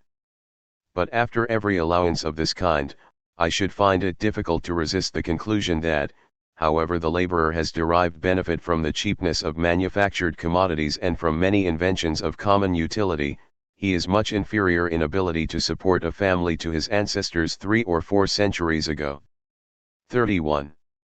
When the French Revolution broke out in 1789, feudal property had not as yet succeeded in enfranchising itself from the manifold obligations which recalled its collectivist origin, and which prevented it from being converted into private property having the right to use and to abuse. Paul Lafargue. The Evolution of Property. Chapter V. Bourgeois Property. We have seen that landed property was originally common to the entire tribe in the shape of woodland, pasture, and even arable land, that it was converted into collective property when the clan broke up into the matriarchal or patriarchal families, and, lastly, into private property, on the disintegration of the patriarchal family and the constitution of the modern family, including the parents with their children, and a few supernumeraries, say the grandparents or an odd uncle or aunt who has failed in securing an establishment of his or her own, and whose inheritance is greedily coveted after. The march of movable property has been a different one, though, starting from the communist form, it far more rapidly arrived at the private form. Even among savages, living in community, the arms and ornaments are considered as attached to the individual, and are frequently interred with the corpses. 1. The instruments of labor have at all times been considered as the personal property of him who wielded them. During the periods of slavery and serfdom, the tools and the soil were surrendered to the slave or serf who used them and for whom they constituted a sort of property. Individual appropriation of the instrument of labor results from its personal character, and it owes this character to the fact that it is small, of little value, and capable of being manipulated by a single individual. From this point of view, the implement of the artificer may be assimilated to the field of the peasant cultivator, which is small, of little value, and usable by a single individual, that is to say, cultivable by himself and the members of his family. Landed property, as it evolved, prior to the bourgeois property, on the one hand ran into small peasant property and on the other into feudal property. Agriculture was the prime motor of this evolution. Commerce was the motor of the evolution of the property of the instruments of labor and industrial products, which, once it has attained a certain degree of development, reacts, as Marx has demonstrated, on landed property, and accelerates its transformation into bourgeois property. 2. In the collectivist village the peasants produce all that they consume, bread, meat, flax, wool, etc., and the artificers, smiths, weavers, tailors, etc., are only admitted into it when their services are required. They reside, as a rule, in the outskirts of the village, and, after a certain term of sojourn there, generally that of a year and a day, they obtain the right of city, are authorized to send their cattle to graze on the common pasture, and are entitled to a share in the land. At the outset there takes place no exchange of products in these villages. The handicraftsmen are public functionaries in the service of the community, and are paid by an annual tribute of provisions.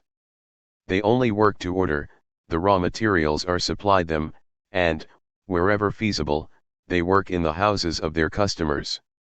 When they ceased to be public officials, their work was paid in kind or by service, in the same way as the man-at-arms was paid for his work of defense. This primitive form of industrial labor persisted as long as the villages continued to be small and retained the collectivist form of landed property. The villages situated at the intersection of the roads, frequented by the caravans of traveling merchants, or near the mouths of rivers, or the seaside, were the first to undergo a change. A temporary market was established there for which the handicraftsmen wrought. Wherever the artificers found means to sell their products they multiplied. Instead of finding themselves repulsed or received indifferently, they were sought and welcomed. The population of the villages, transformed into towns and boroughs, composed of specialized handicraftsmen practicing different crafts and standing in need of one another's services, came to establish a permanent market where the inhabitants exchanged their products or sold them, during the fairs, to itinerant traders. The character of industry then experiences a change. The artificer becomes independent of his customer. He no longer waits for the latter to supply him with the material he must work up, he buys it, and keeps a stock of it on hand. He ceases to work to order, and works only with a view to sell. To his quality of producer is superadded that of trader. He buys the raw material, and sells his finished work. He enlarges his shop, and seeks the help of apprentices and journeymen, who work under his direction and side by side with him, lodging in his house and eating at his table. The fund he requires is of so modest a description as hardly to deserve the name of capital, in the sense in which Marx employs the word, even although this fund be capital in embryo. The increase of the population in the medieval villages forbids the access of newcomers to the communal lands, and precludes their sharing in the agrarian divisions. The village lands remain the exclusive property of the original inhabitants and their descendants, who constituted a sort of municipal aristocracy, while, in the country, the exigencies of defense called into life the feudal aristocracy. The urban aristocracy has survived in certain towns of democratic Switzerland. In the Alsatia of our day these urban aristocrats have become great manufacturers. By way of resisting the despotism of the aristocrats of the towns, who monopolized the land and power, the handicraftsmen organized guilds, which, in the beginning, were open to all the artificers of the locality without distinction. These guilds not only defended the craftsmen against the municipal aristocrats, but protected them against their mutual competition. The market in which they sold their wares acquired a capital importance, as it was restricted to the inhabitants of the town and the itinerant hawkers of the fairs. The corporations were bound to see that the market was not overstocked with goods. The corporations now became close, and the number of persons admitted into them, and at liberty, consequently, to open a shop in the town, was limited, as was also the number of journeymen the masters might employ and wares they might turn out. In order to facilitate the quantity of and to render effective the supervision of the syndics of the corporations, the craftsmasters were obliged to work with open doors and windows, and sometimes in the streets. Each guild possessed its speciality, to which its members were strictly bound to adhere. Example: the bootmakers were restricted to the making of new boots, the repairing and soling of old boots was prohibited, as belonging of right to the corporation of cobblers.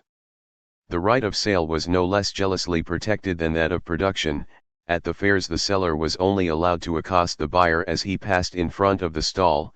Once he had stepped beyond it, the seller had forfeited the right to call him back, or to offer him goods for sale, for he now pertained to the owner of the neighboring stall. These multiplex and minute regulations attest the importance already acquired by the market, the expansion of which was, at a later date, to transform the mode of production and the correlative social relations. In handicraft production lay this inherent contradiction: if the handicraftsman was a synthetic laborer, combining in his person the intellectual and manual functions of his handicraft, production and the instruments of production were, on the contrary, scattered over the land. Every province, every borough and town, every seigneurial domain and peasant farmstead, produced the food and other necessaries of life required by its inhabitants, selling only what was superfluous, and buying only a few articles of luxury. As they imported none of the articles of consumption, the medieval towns and provinces were economically independent, and, as a consequence, able to live in a state of isolation. They formed so many distinct petty states, habitually at war with one another. The economic theory which corresponded to this dispersion of production tended to promote their independence. The agriculturists, who were the economic theoreticians of the feudal epoch, advised the landed proprietor to produce all on his own domain, so as to have nothing to purchase outside its limits, and we have seen that in the manors of the feudal lords there existed workshops for manufacturing all and everything, not excepting arms. That theory remained valid long after the phenomena which had given rise to it had disappeared. When, in the 16th century, the silk industry was imported into France from Italy, the royal policy, instead of concentrating it in the locality in which it had a chance of success, disseminated it over the provinces. Attempts were made to rear the silkworm in countries in which it was difficult if not impossible to cultivate the mulberry tree, on the leaves of which it feeds. During the Revolution of 1789 it was sought to acclimatise the cotton plant, to avoid having to buy it abroad, and it was the desire to shake off the tribute paid to the colonies by the purchase of the sugar cane which led to the discovery of the saccharine properties of the beetroot. When the warfare between castle and castle abated, owing to the disappearance of the vanquished, whose lands were engrossed by the victor, and there ensued a greater security of the highways, commercial intercourse between the different provinces became possible and great centres of handicraft production sprang up. The city of Ghent, which manufactured cloths from wool imported chiefly from England, possessed in the 14th century a population of upwards of 500,000 inhabitants. The development of commerce shook the social organization of the feudal city. In the towns which prospered industrially, the guild masters of handicrafts developed into close corporations, the freedom of which was obtainable only by the privilege of birth, money, or royal favor, or else unless one chanced to be a son or relation of a guild master by serving a long term of apprenticeship, it was necessary to pay for learning the handicraft, for the right of exercising it, and again on being made free of the trade. The guild masters excluded a number of artificers who no longer worked on their own account, but in the workshops of their masters.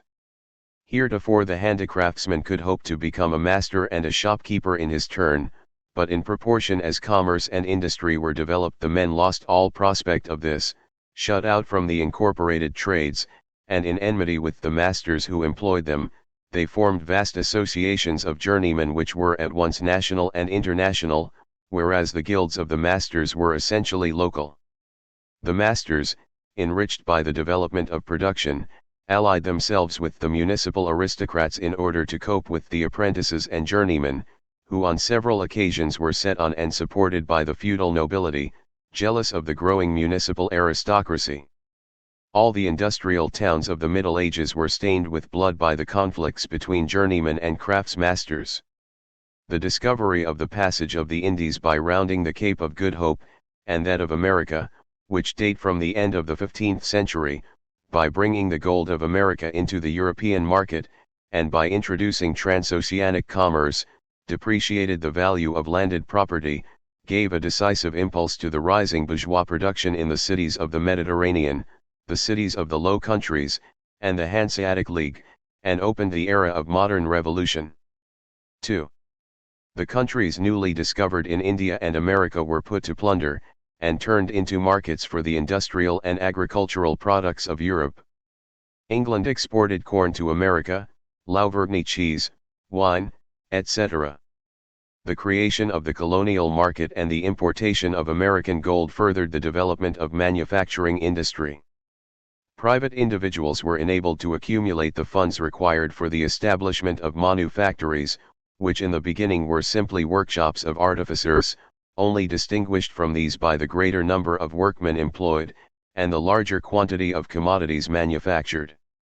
As these workshops infringed all the regulations of the guilds, and encroached on the privileges of the masters, they could not be established in the towns, but had to be set up in the suburbs, the country, or the maritime cities which, newly founded, possessed neither municipal aristocracy nor incorporated trades.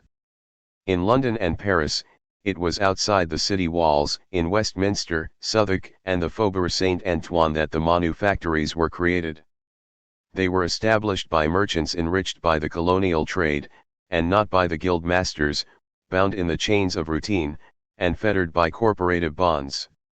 In the present day we see railways constructed and directed, not by the masters of stagecoach companies, but by financial men. Manufacture, which struck at the corporations, and ruined the guild masters of handicrafts, was equally prejudicial to the artificer, whom it apparently benefited by affording a greater regularity and a greater quantity of labor and a higher salary. Division of labor was introduced into the manufactories. All the operations of a trade were disjoined and isolated.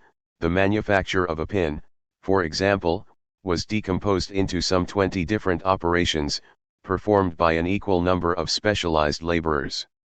The artificer who, heretofore, had been familiar with all the processes of his craft, and each of which he accomplished in turn, became now a detail laborer, condemned for life to execute a single operation.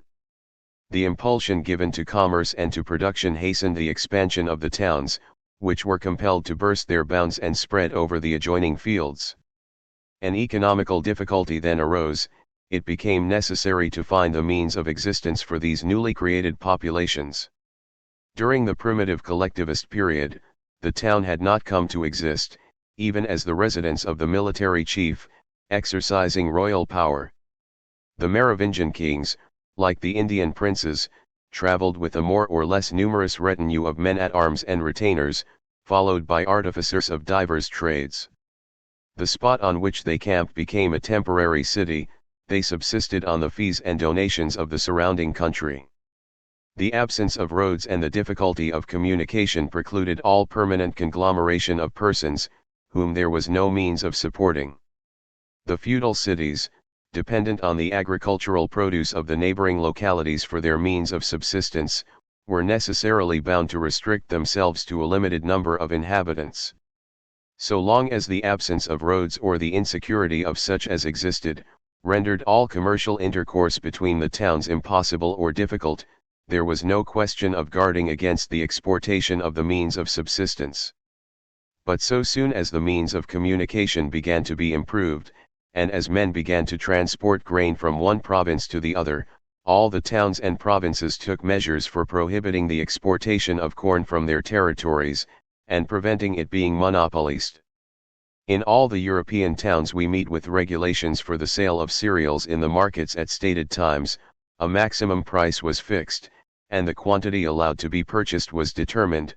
The proprietors, under penalty of confiscation, were prohibited from garnering corn for more than 2 years. It was, furthermore, forbidden to buy the standing corn or that already housed. The extension of the towns, and the difficulty of procuring provisions outside their own territories, turned every bad harvest year into a year of dearth or famine. The paramount concern of the municipal authorities was to prevent famines. They ordained the storing of provisions capable of supplying the town for at least 3 months, and saw to it that a sufficient quantity of land was annually sown with corn. An edict of 1577, in France, restricted the planting of vineyards, which became, yearly, more important, and required that for every portion of land planted with vines a double portion be devoted to corn. In order to meet the new requirements, it was necessary that agriculture should be developed, new lands were brought under culture, woodlands were deforested and marshlands reclaimed, while the cornfields were enlarged. In years of good harvests the corn was so abundant that the price of it ceased to be remunerative, it became urgent to create fresh markets. In France the circulation of corn was permitted between the provinces, and also the exportation of it to England and the colonies. These economic liberties were but short-lived, for no sooner had corn attained a certain price in a locality than its exportation was prohibited. From 1669 to 1683, during a period of 14 years, the exportation of corn was permitted on 9 occasions and prohibited during 6 years. These regulations were powerless to prevent local famines, nay, it happened that they intensified the same by prohibiting the exportation of corn from a province in which it was superabundant. The towns confiscated corn in its transit through their territories, whenever fearful of competition or threatened with famine. Colbert was constrained to employ force to get 2,500 sacks of corn, which the Parliament of Bordeaux sought to retain, expedited to Paris. It would happen that a town suffered from famine, whilst at a distance of some 50 miles the wheat supply was abundant. The circulation of wine, wool, etc., was subjected to similar restraint. Seaports like Bordeaux and Marseilles, in order to command a better sale for their own wines, prevented the shipment of the wines of the neighboring provinces. Prior to the Revolution of 1789, the last royal ministers endeavored to show the danger and uselessness of these regulations. They caused them to be temporarily suspended, but were always in the last instance compelled to re-establish them. It required a revolution to abolish them and to strip the peasants of their privileges, which burdened landed property and hampered the development of modern agriculture, just as the privileges of the corporations had shackled the development of industry.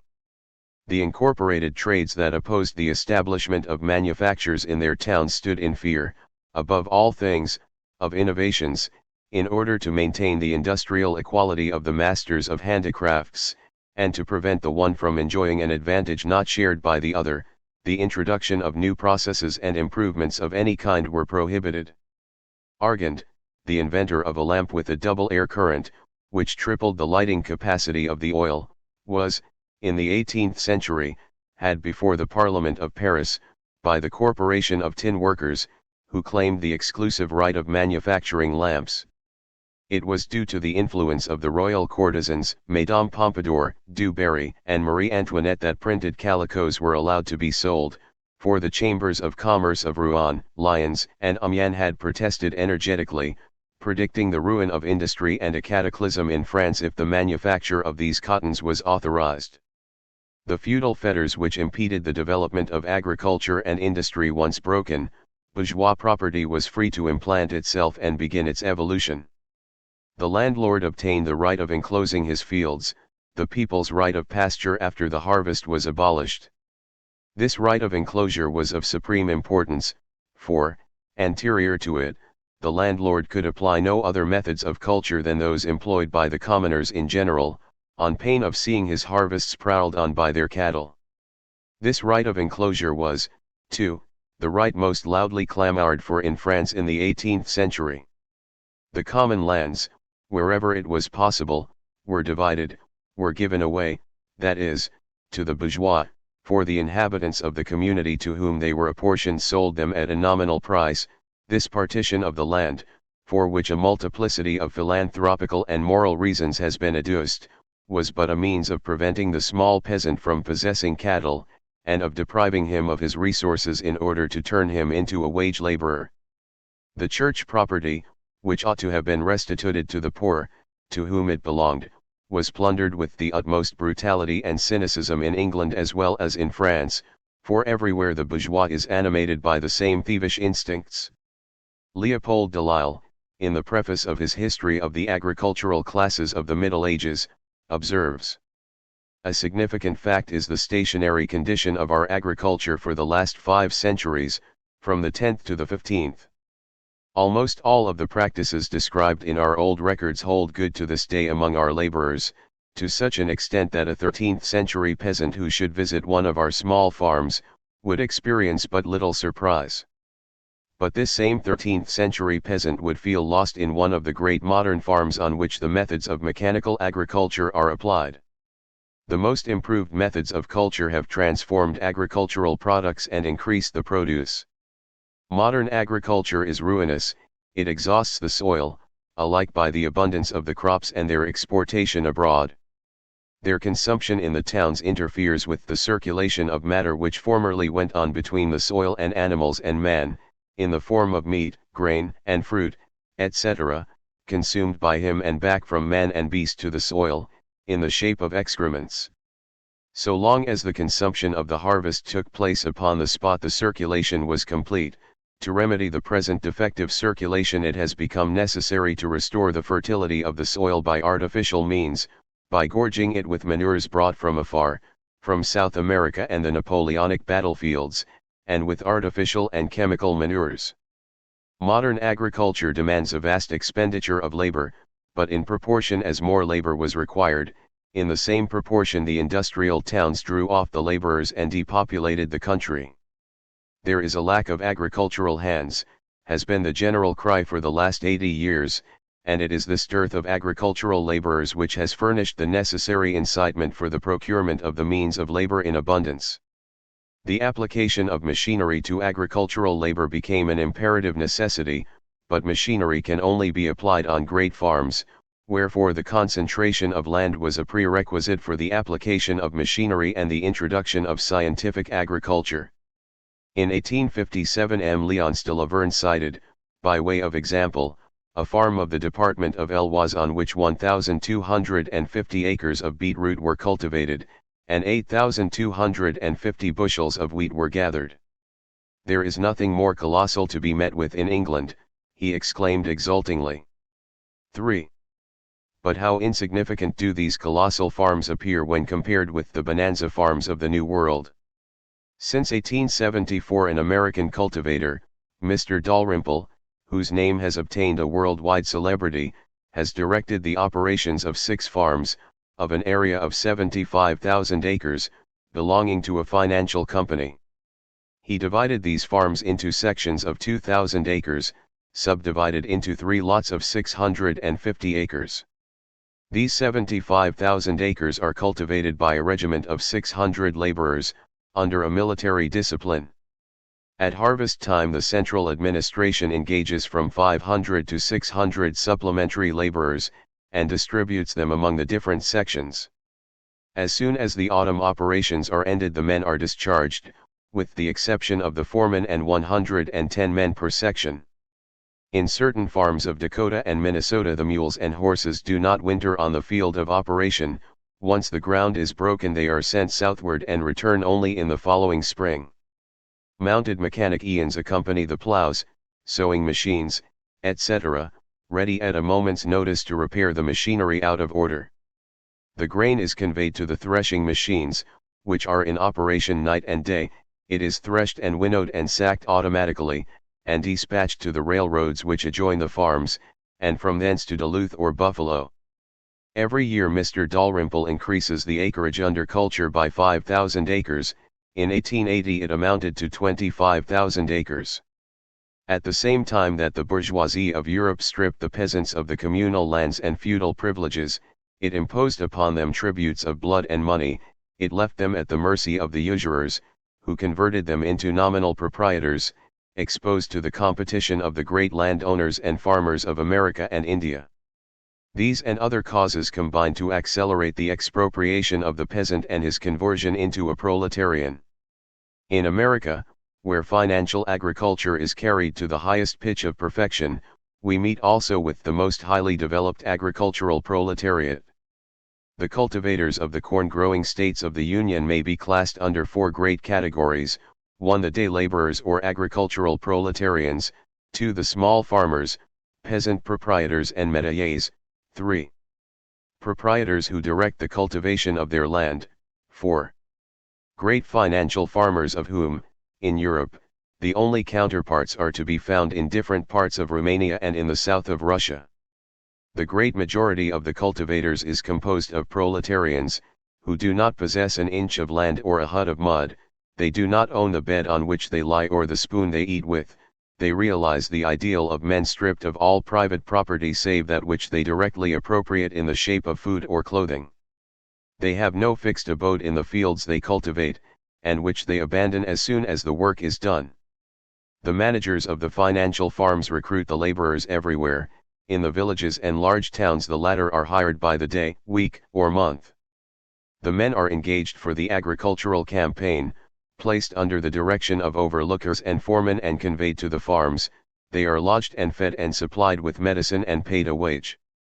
They are drilled and formed into regular agricultural regiments, and subjected to a military discipline. They rise, feed, and go to bed at prescribed hours. Throughout the week spirits are prohibited. On Sundays the men are free to go and drink at the neighboring alehouses. When the work is performed in autumn they are discharged. During the winter months only a small number of men is kept on at the farms to tend the cattle and to take care of the farm implements. The rest return to the towns and villages to practice whatever trade they can put themselves to. The transformation of landed property and of its mode of culture was necessitated by the transformation undergone by industrial and financial property.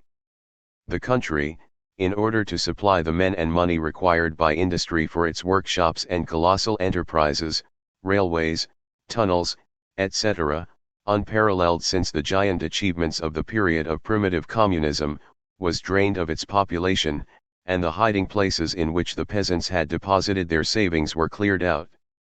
At previous epochs the citizens, with the exception of an infinitesimal minority of noblemen, priests, and artificers, satisfied all their wants by cultivating the land.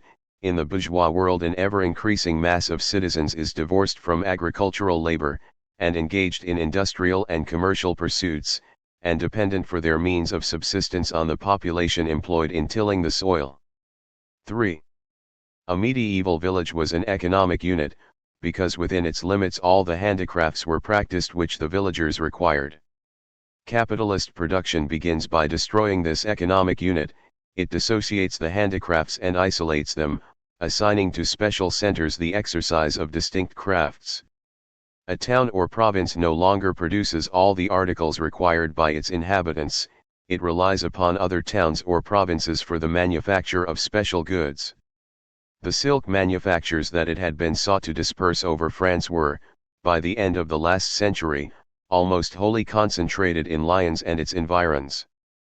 The textile manufactures of wool, flax, and cotton are centralized in certain districts, whilst the production of iron, beetroot sugar, etc., is confined to others. The ancient communal and provincial units have been destroyed, and in their place units of a different sort have been constituted. The ancient units were complex. They were formed by the conglomeration, in a township or province, of all the industries required by it, whereas the modern economic units are simple. They are constituted each by a single industry, iron or sugar here, cotton or leather yonder. A capitalistic nation, like France, is not subdivided into provinces or departments in harmony with its geographical configuration and historical traditions, but is divided into simple economic units, into cotton districts or wine districts, corn-growing or sugar-growing regions, carboniferous or silk-producing centers. All of these industrial units are interdependent from their reciprocal wants, no one industrial center being capable, like the medieval cities, of subsisting a month or even a week without the support of other centers. If, for example, the town of Rouen supplies the whole of France with cotton goods, she imports her corn from La Beaucie, her cattle from the north, her coals from the Loire, her oil from Marseilles, and so forth.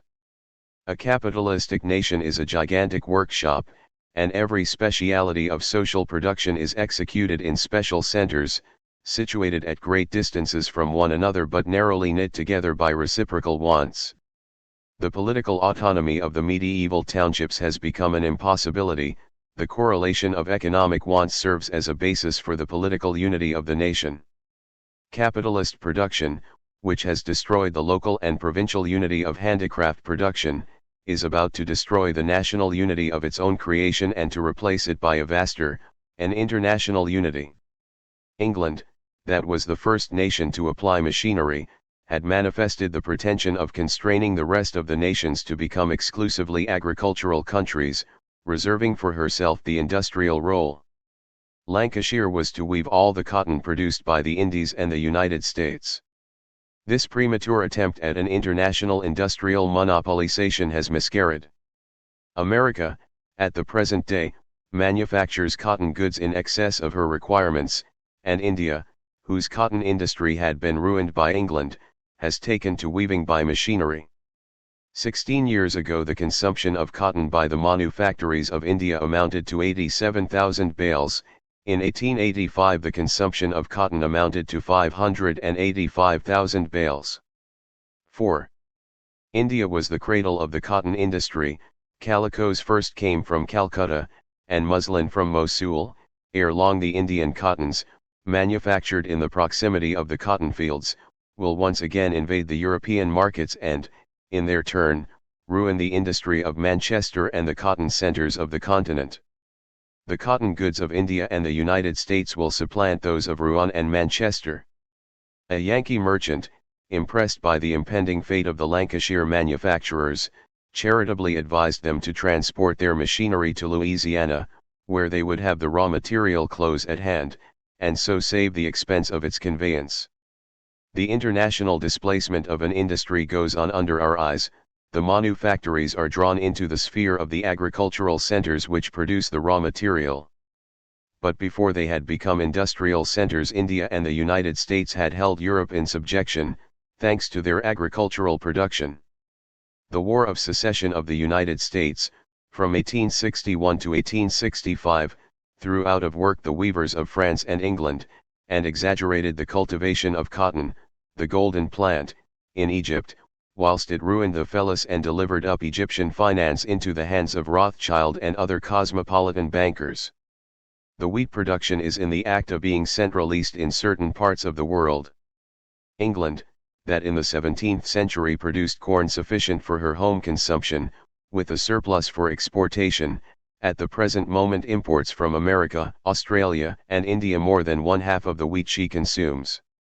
The nations of Europe today are in a state of economic dependence on one another, and on the half-civilized countries. This international economic interdependence is on the increase, and will, in times to come, form the basis of the political unity of humankind, a unity which will be founded on the ruins of the existing national unities. 4. Capitalist production has advanced from the local and provincial political units to the national political units by creating industrial organisms which could not have been constituted but for the local concentration of production and the decomposition of the process of production. Thus, while manufacturing production agglomerated the laborers and the means of production in its workshops, it introduced the division of labor which decomposed the instrument of labor and condemned the laborer to the lifelong execution of a single operation. The implements of the artificer were few and simple, whereas those of the industrial manufacturer are complex and multifarious. In proportion as the fractional laborer became unfit for all save a single operation, the instrument of labor, developing on the same lines, was differentiated and became specialized. In certain manufactories from 400 to 500 hammers of different shapes and weights were employed, each hammer serving exclusively to execute a special operation. The great mechanical industry has undone the work of manufacture, it has torn the instruments of labor out of the hands of the detail laborer, and has annexed them to a framework of steel and iron, which is, so to say, the skeleton of the machine tool, while the instruments annexed to it are its organs. The machine tool is a mechanical synthesis. But capitalist production has produced yet another synthesis. In domestic industry there is an economic unit. The same family transforms the raw material, wool, flax, etc., which it has produced. This unit has been decomposed. Already in the most primitive communities we see certain industries fall to the lot of certain individuals, who are professional wheelwrights, smiths, weavers, or tailors, etc. Later on, in order to obtain an economic unit, we have no longer to consider an isolated family but the entire village or burg. With the development of commerce and the progress of industry, these distinctive industries were multiplied and became specialties devolving upon certain artificers, grouped in corporations. It is on the basis of the specialization of industries in the cities that capitalist production was built up. It commenced by establishing weavers, dyers, wheelwrights, and cabinet makers' workshops, in the interior of which the division of labor and the machine accomplished their revolutions. But these manufactures, which subsequently were converted into colossal factories, remained, like the small artificer's workshop, restricted to a special industrial process, or to the production of a commodity and its varieties. Weavers did nothing but weave and spinners did nothing but spin. But these specialized manufactories cease to be isolated, a number of them come to be agglomerated and are attached to a factory.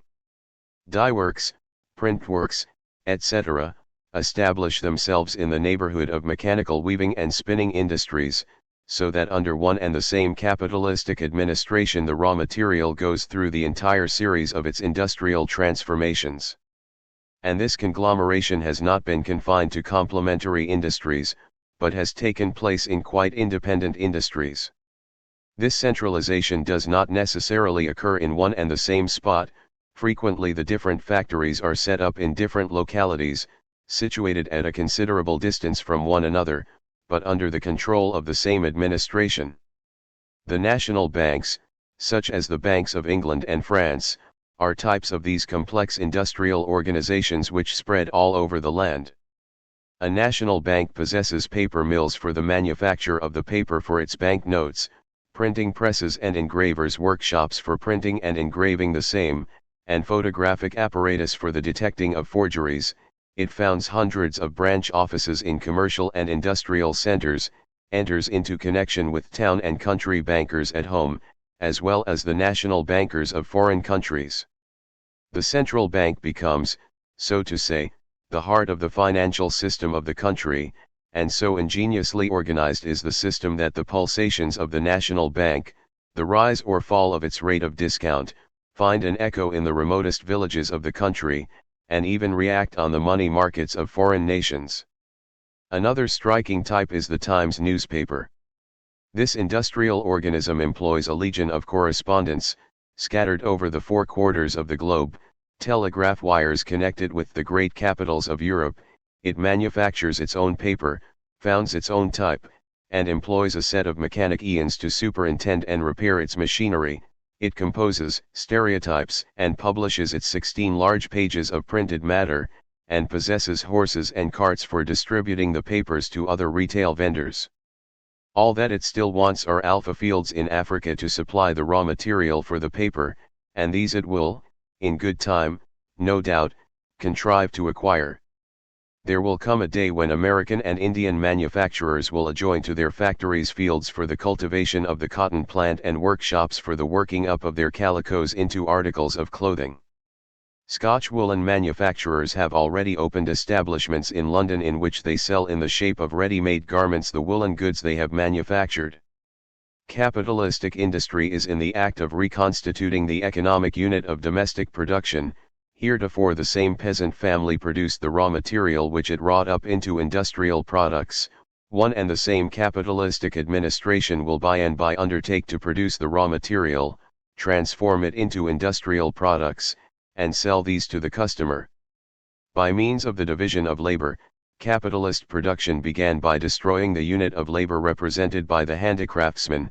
Thereupon it proceeded to reconstitute that unit of labor, no longer represented by the laborer, but by the iron man, the machine.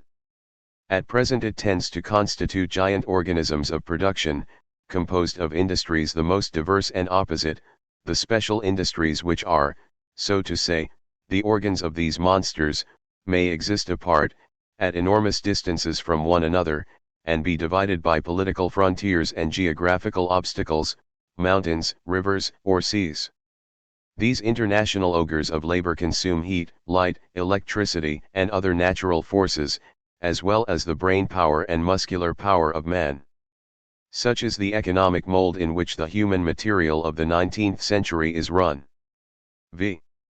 Simultaneously with the extension of the manufacturing system and the factories, property, under the form of gold and silver, underwent a change. At the outset, these two metals, even when stamped and converted into money, were property of an essentially private character. Their owner hoarded them or used them for personal ornament. In India and the countries of the East, the latter is still one of the uses they are chiefly put to.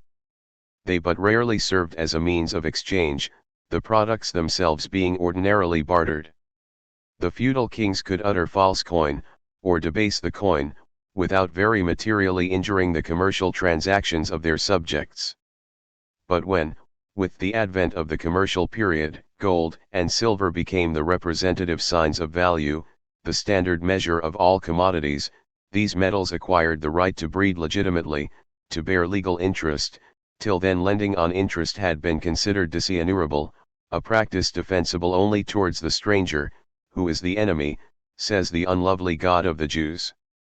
Lending money for profit was condemned by the Pope and councils. Such as were addicted to the practice were hated and contemned. Exposed to danger of every sort, they jeopardized their lives and fortunes. The Jews of the Middle Ages, those accumulators of gold and silver, alive to the risks incurred by their beloved gold, put their faith in the promises neither of king nor nobles, and only advanced monies on the deposits of precious stones, or on equally good security. The bourgeois rehabilitated usury, and exalted the business of the money lender into one of the most lucrative and honorable of civilized functions. To live on one's income as a fund holder is the bourgeois ideal life.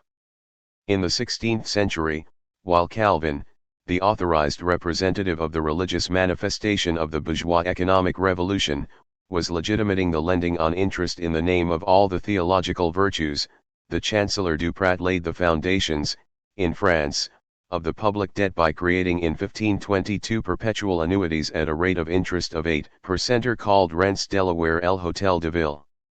The public debt became the savings bank of the bourgeoisie, where they deposited the money they could find no employment for in business.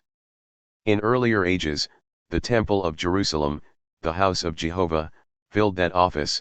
It served as a bank for deposits, and the Jews, from every part of the world stored their precious metals there, but those deposits bore no interest.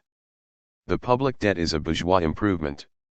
The kings of France, prior to 1789, still imbued with the feudal ideas on usury, were wont, on an emergency, to lower the rate of interest by a fourth or one-half, and at times even to suspend payment. Other European sovereigns acted quite as unceremoniously by their fund holders. This aristocratic fashion of treating their creditors has been made a constant reproach to the feudal government by the bourgeoisie.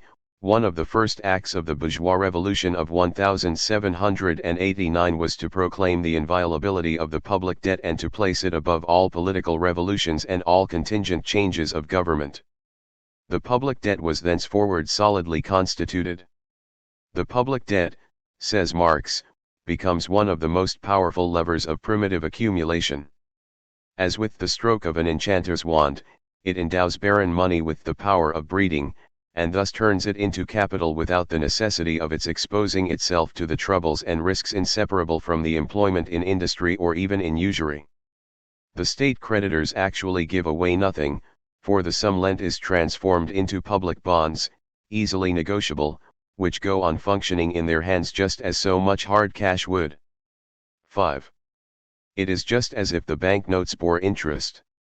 The establishment of the public credit, while it afforded a hitherto unparalleled security to the individual capitalist, enhanced the influence of the financiers to whom the government were obliged to apply for money, a fact, however, which in no wise prevented the kings of the old regime from treating them like the Jews of the Middle Ages, dragging them before the courts of justice, despoiling and hanging them. Howbeit, a century before the revolution of 1789 their influence in society had become so considerable that the highest nobility solicited the favor of giving their daughters in marriage to the upstarts of finance, in order to acquire the right of sharing their millions. The social ascendancy gained by finance, and which keeps on growing, is an economical necessity at a time when great commercial, industrial, and agricultural enterprises, banks, railways, canals, high furnaces, etc., have outgrown the means of private capitalists to carry them out, and require associated capital for their execution. The function of the financier is first to accumulate capital and afterwards to distribute it according to the requirements of industry and commerce. In a society based on mechanical industry, the importance of the capital sunk in the instruments of labor, the constant capital of Marx, the quantity of circulating capital, variable capital, the rapidity and abundance of production, the distance from the markets, the time required for the sale of the goods and realization of the payments, all make of finance the pivot of the economic system. But finance, mechanical industry, and modern methods of cultivation could not develop without essentially modifying the character of property, by converting it from a personal thing into an impersonal thing, biding the time when it shall resume its primitive form and once again become common.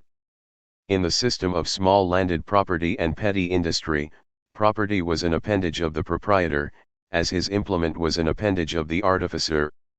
An industrial enterprise depended upon the personal character of the proprietor, his thrift, activity, and intelligence, just as the perfection of his work depended upon the skill of the artificer who handled the implement. It was impossible for the proprietor to sicken, age, or retire without endangering the success of the industrial undertaking of which he was the soul. He fulfilled a social function that had its pains and penalties, its profits and rewards. Property, at that epoch, was truly personal, whence the popular saying, La propriété est le fruit du travail. But modern production has reversed the terms. The capitalist is no longer an appendage of his property whose prosperity no longer depends upon his individual worth.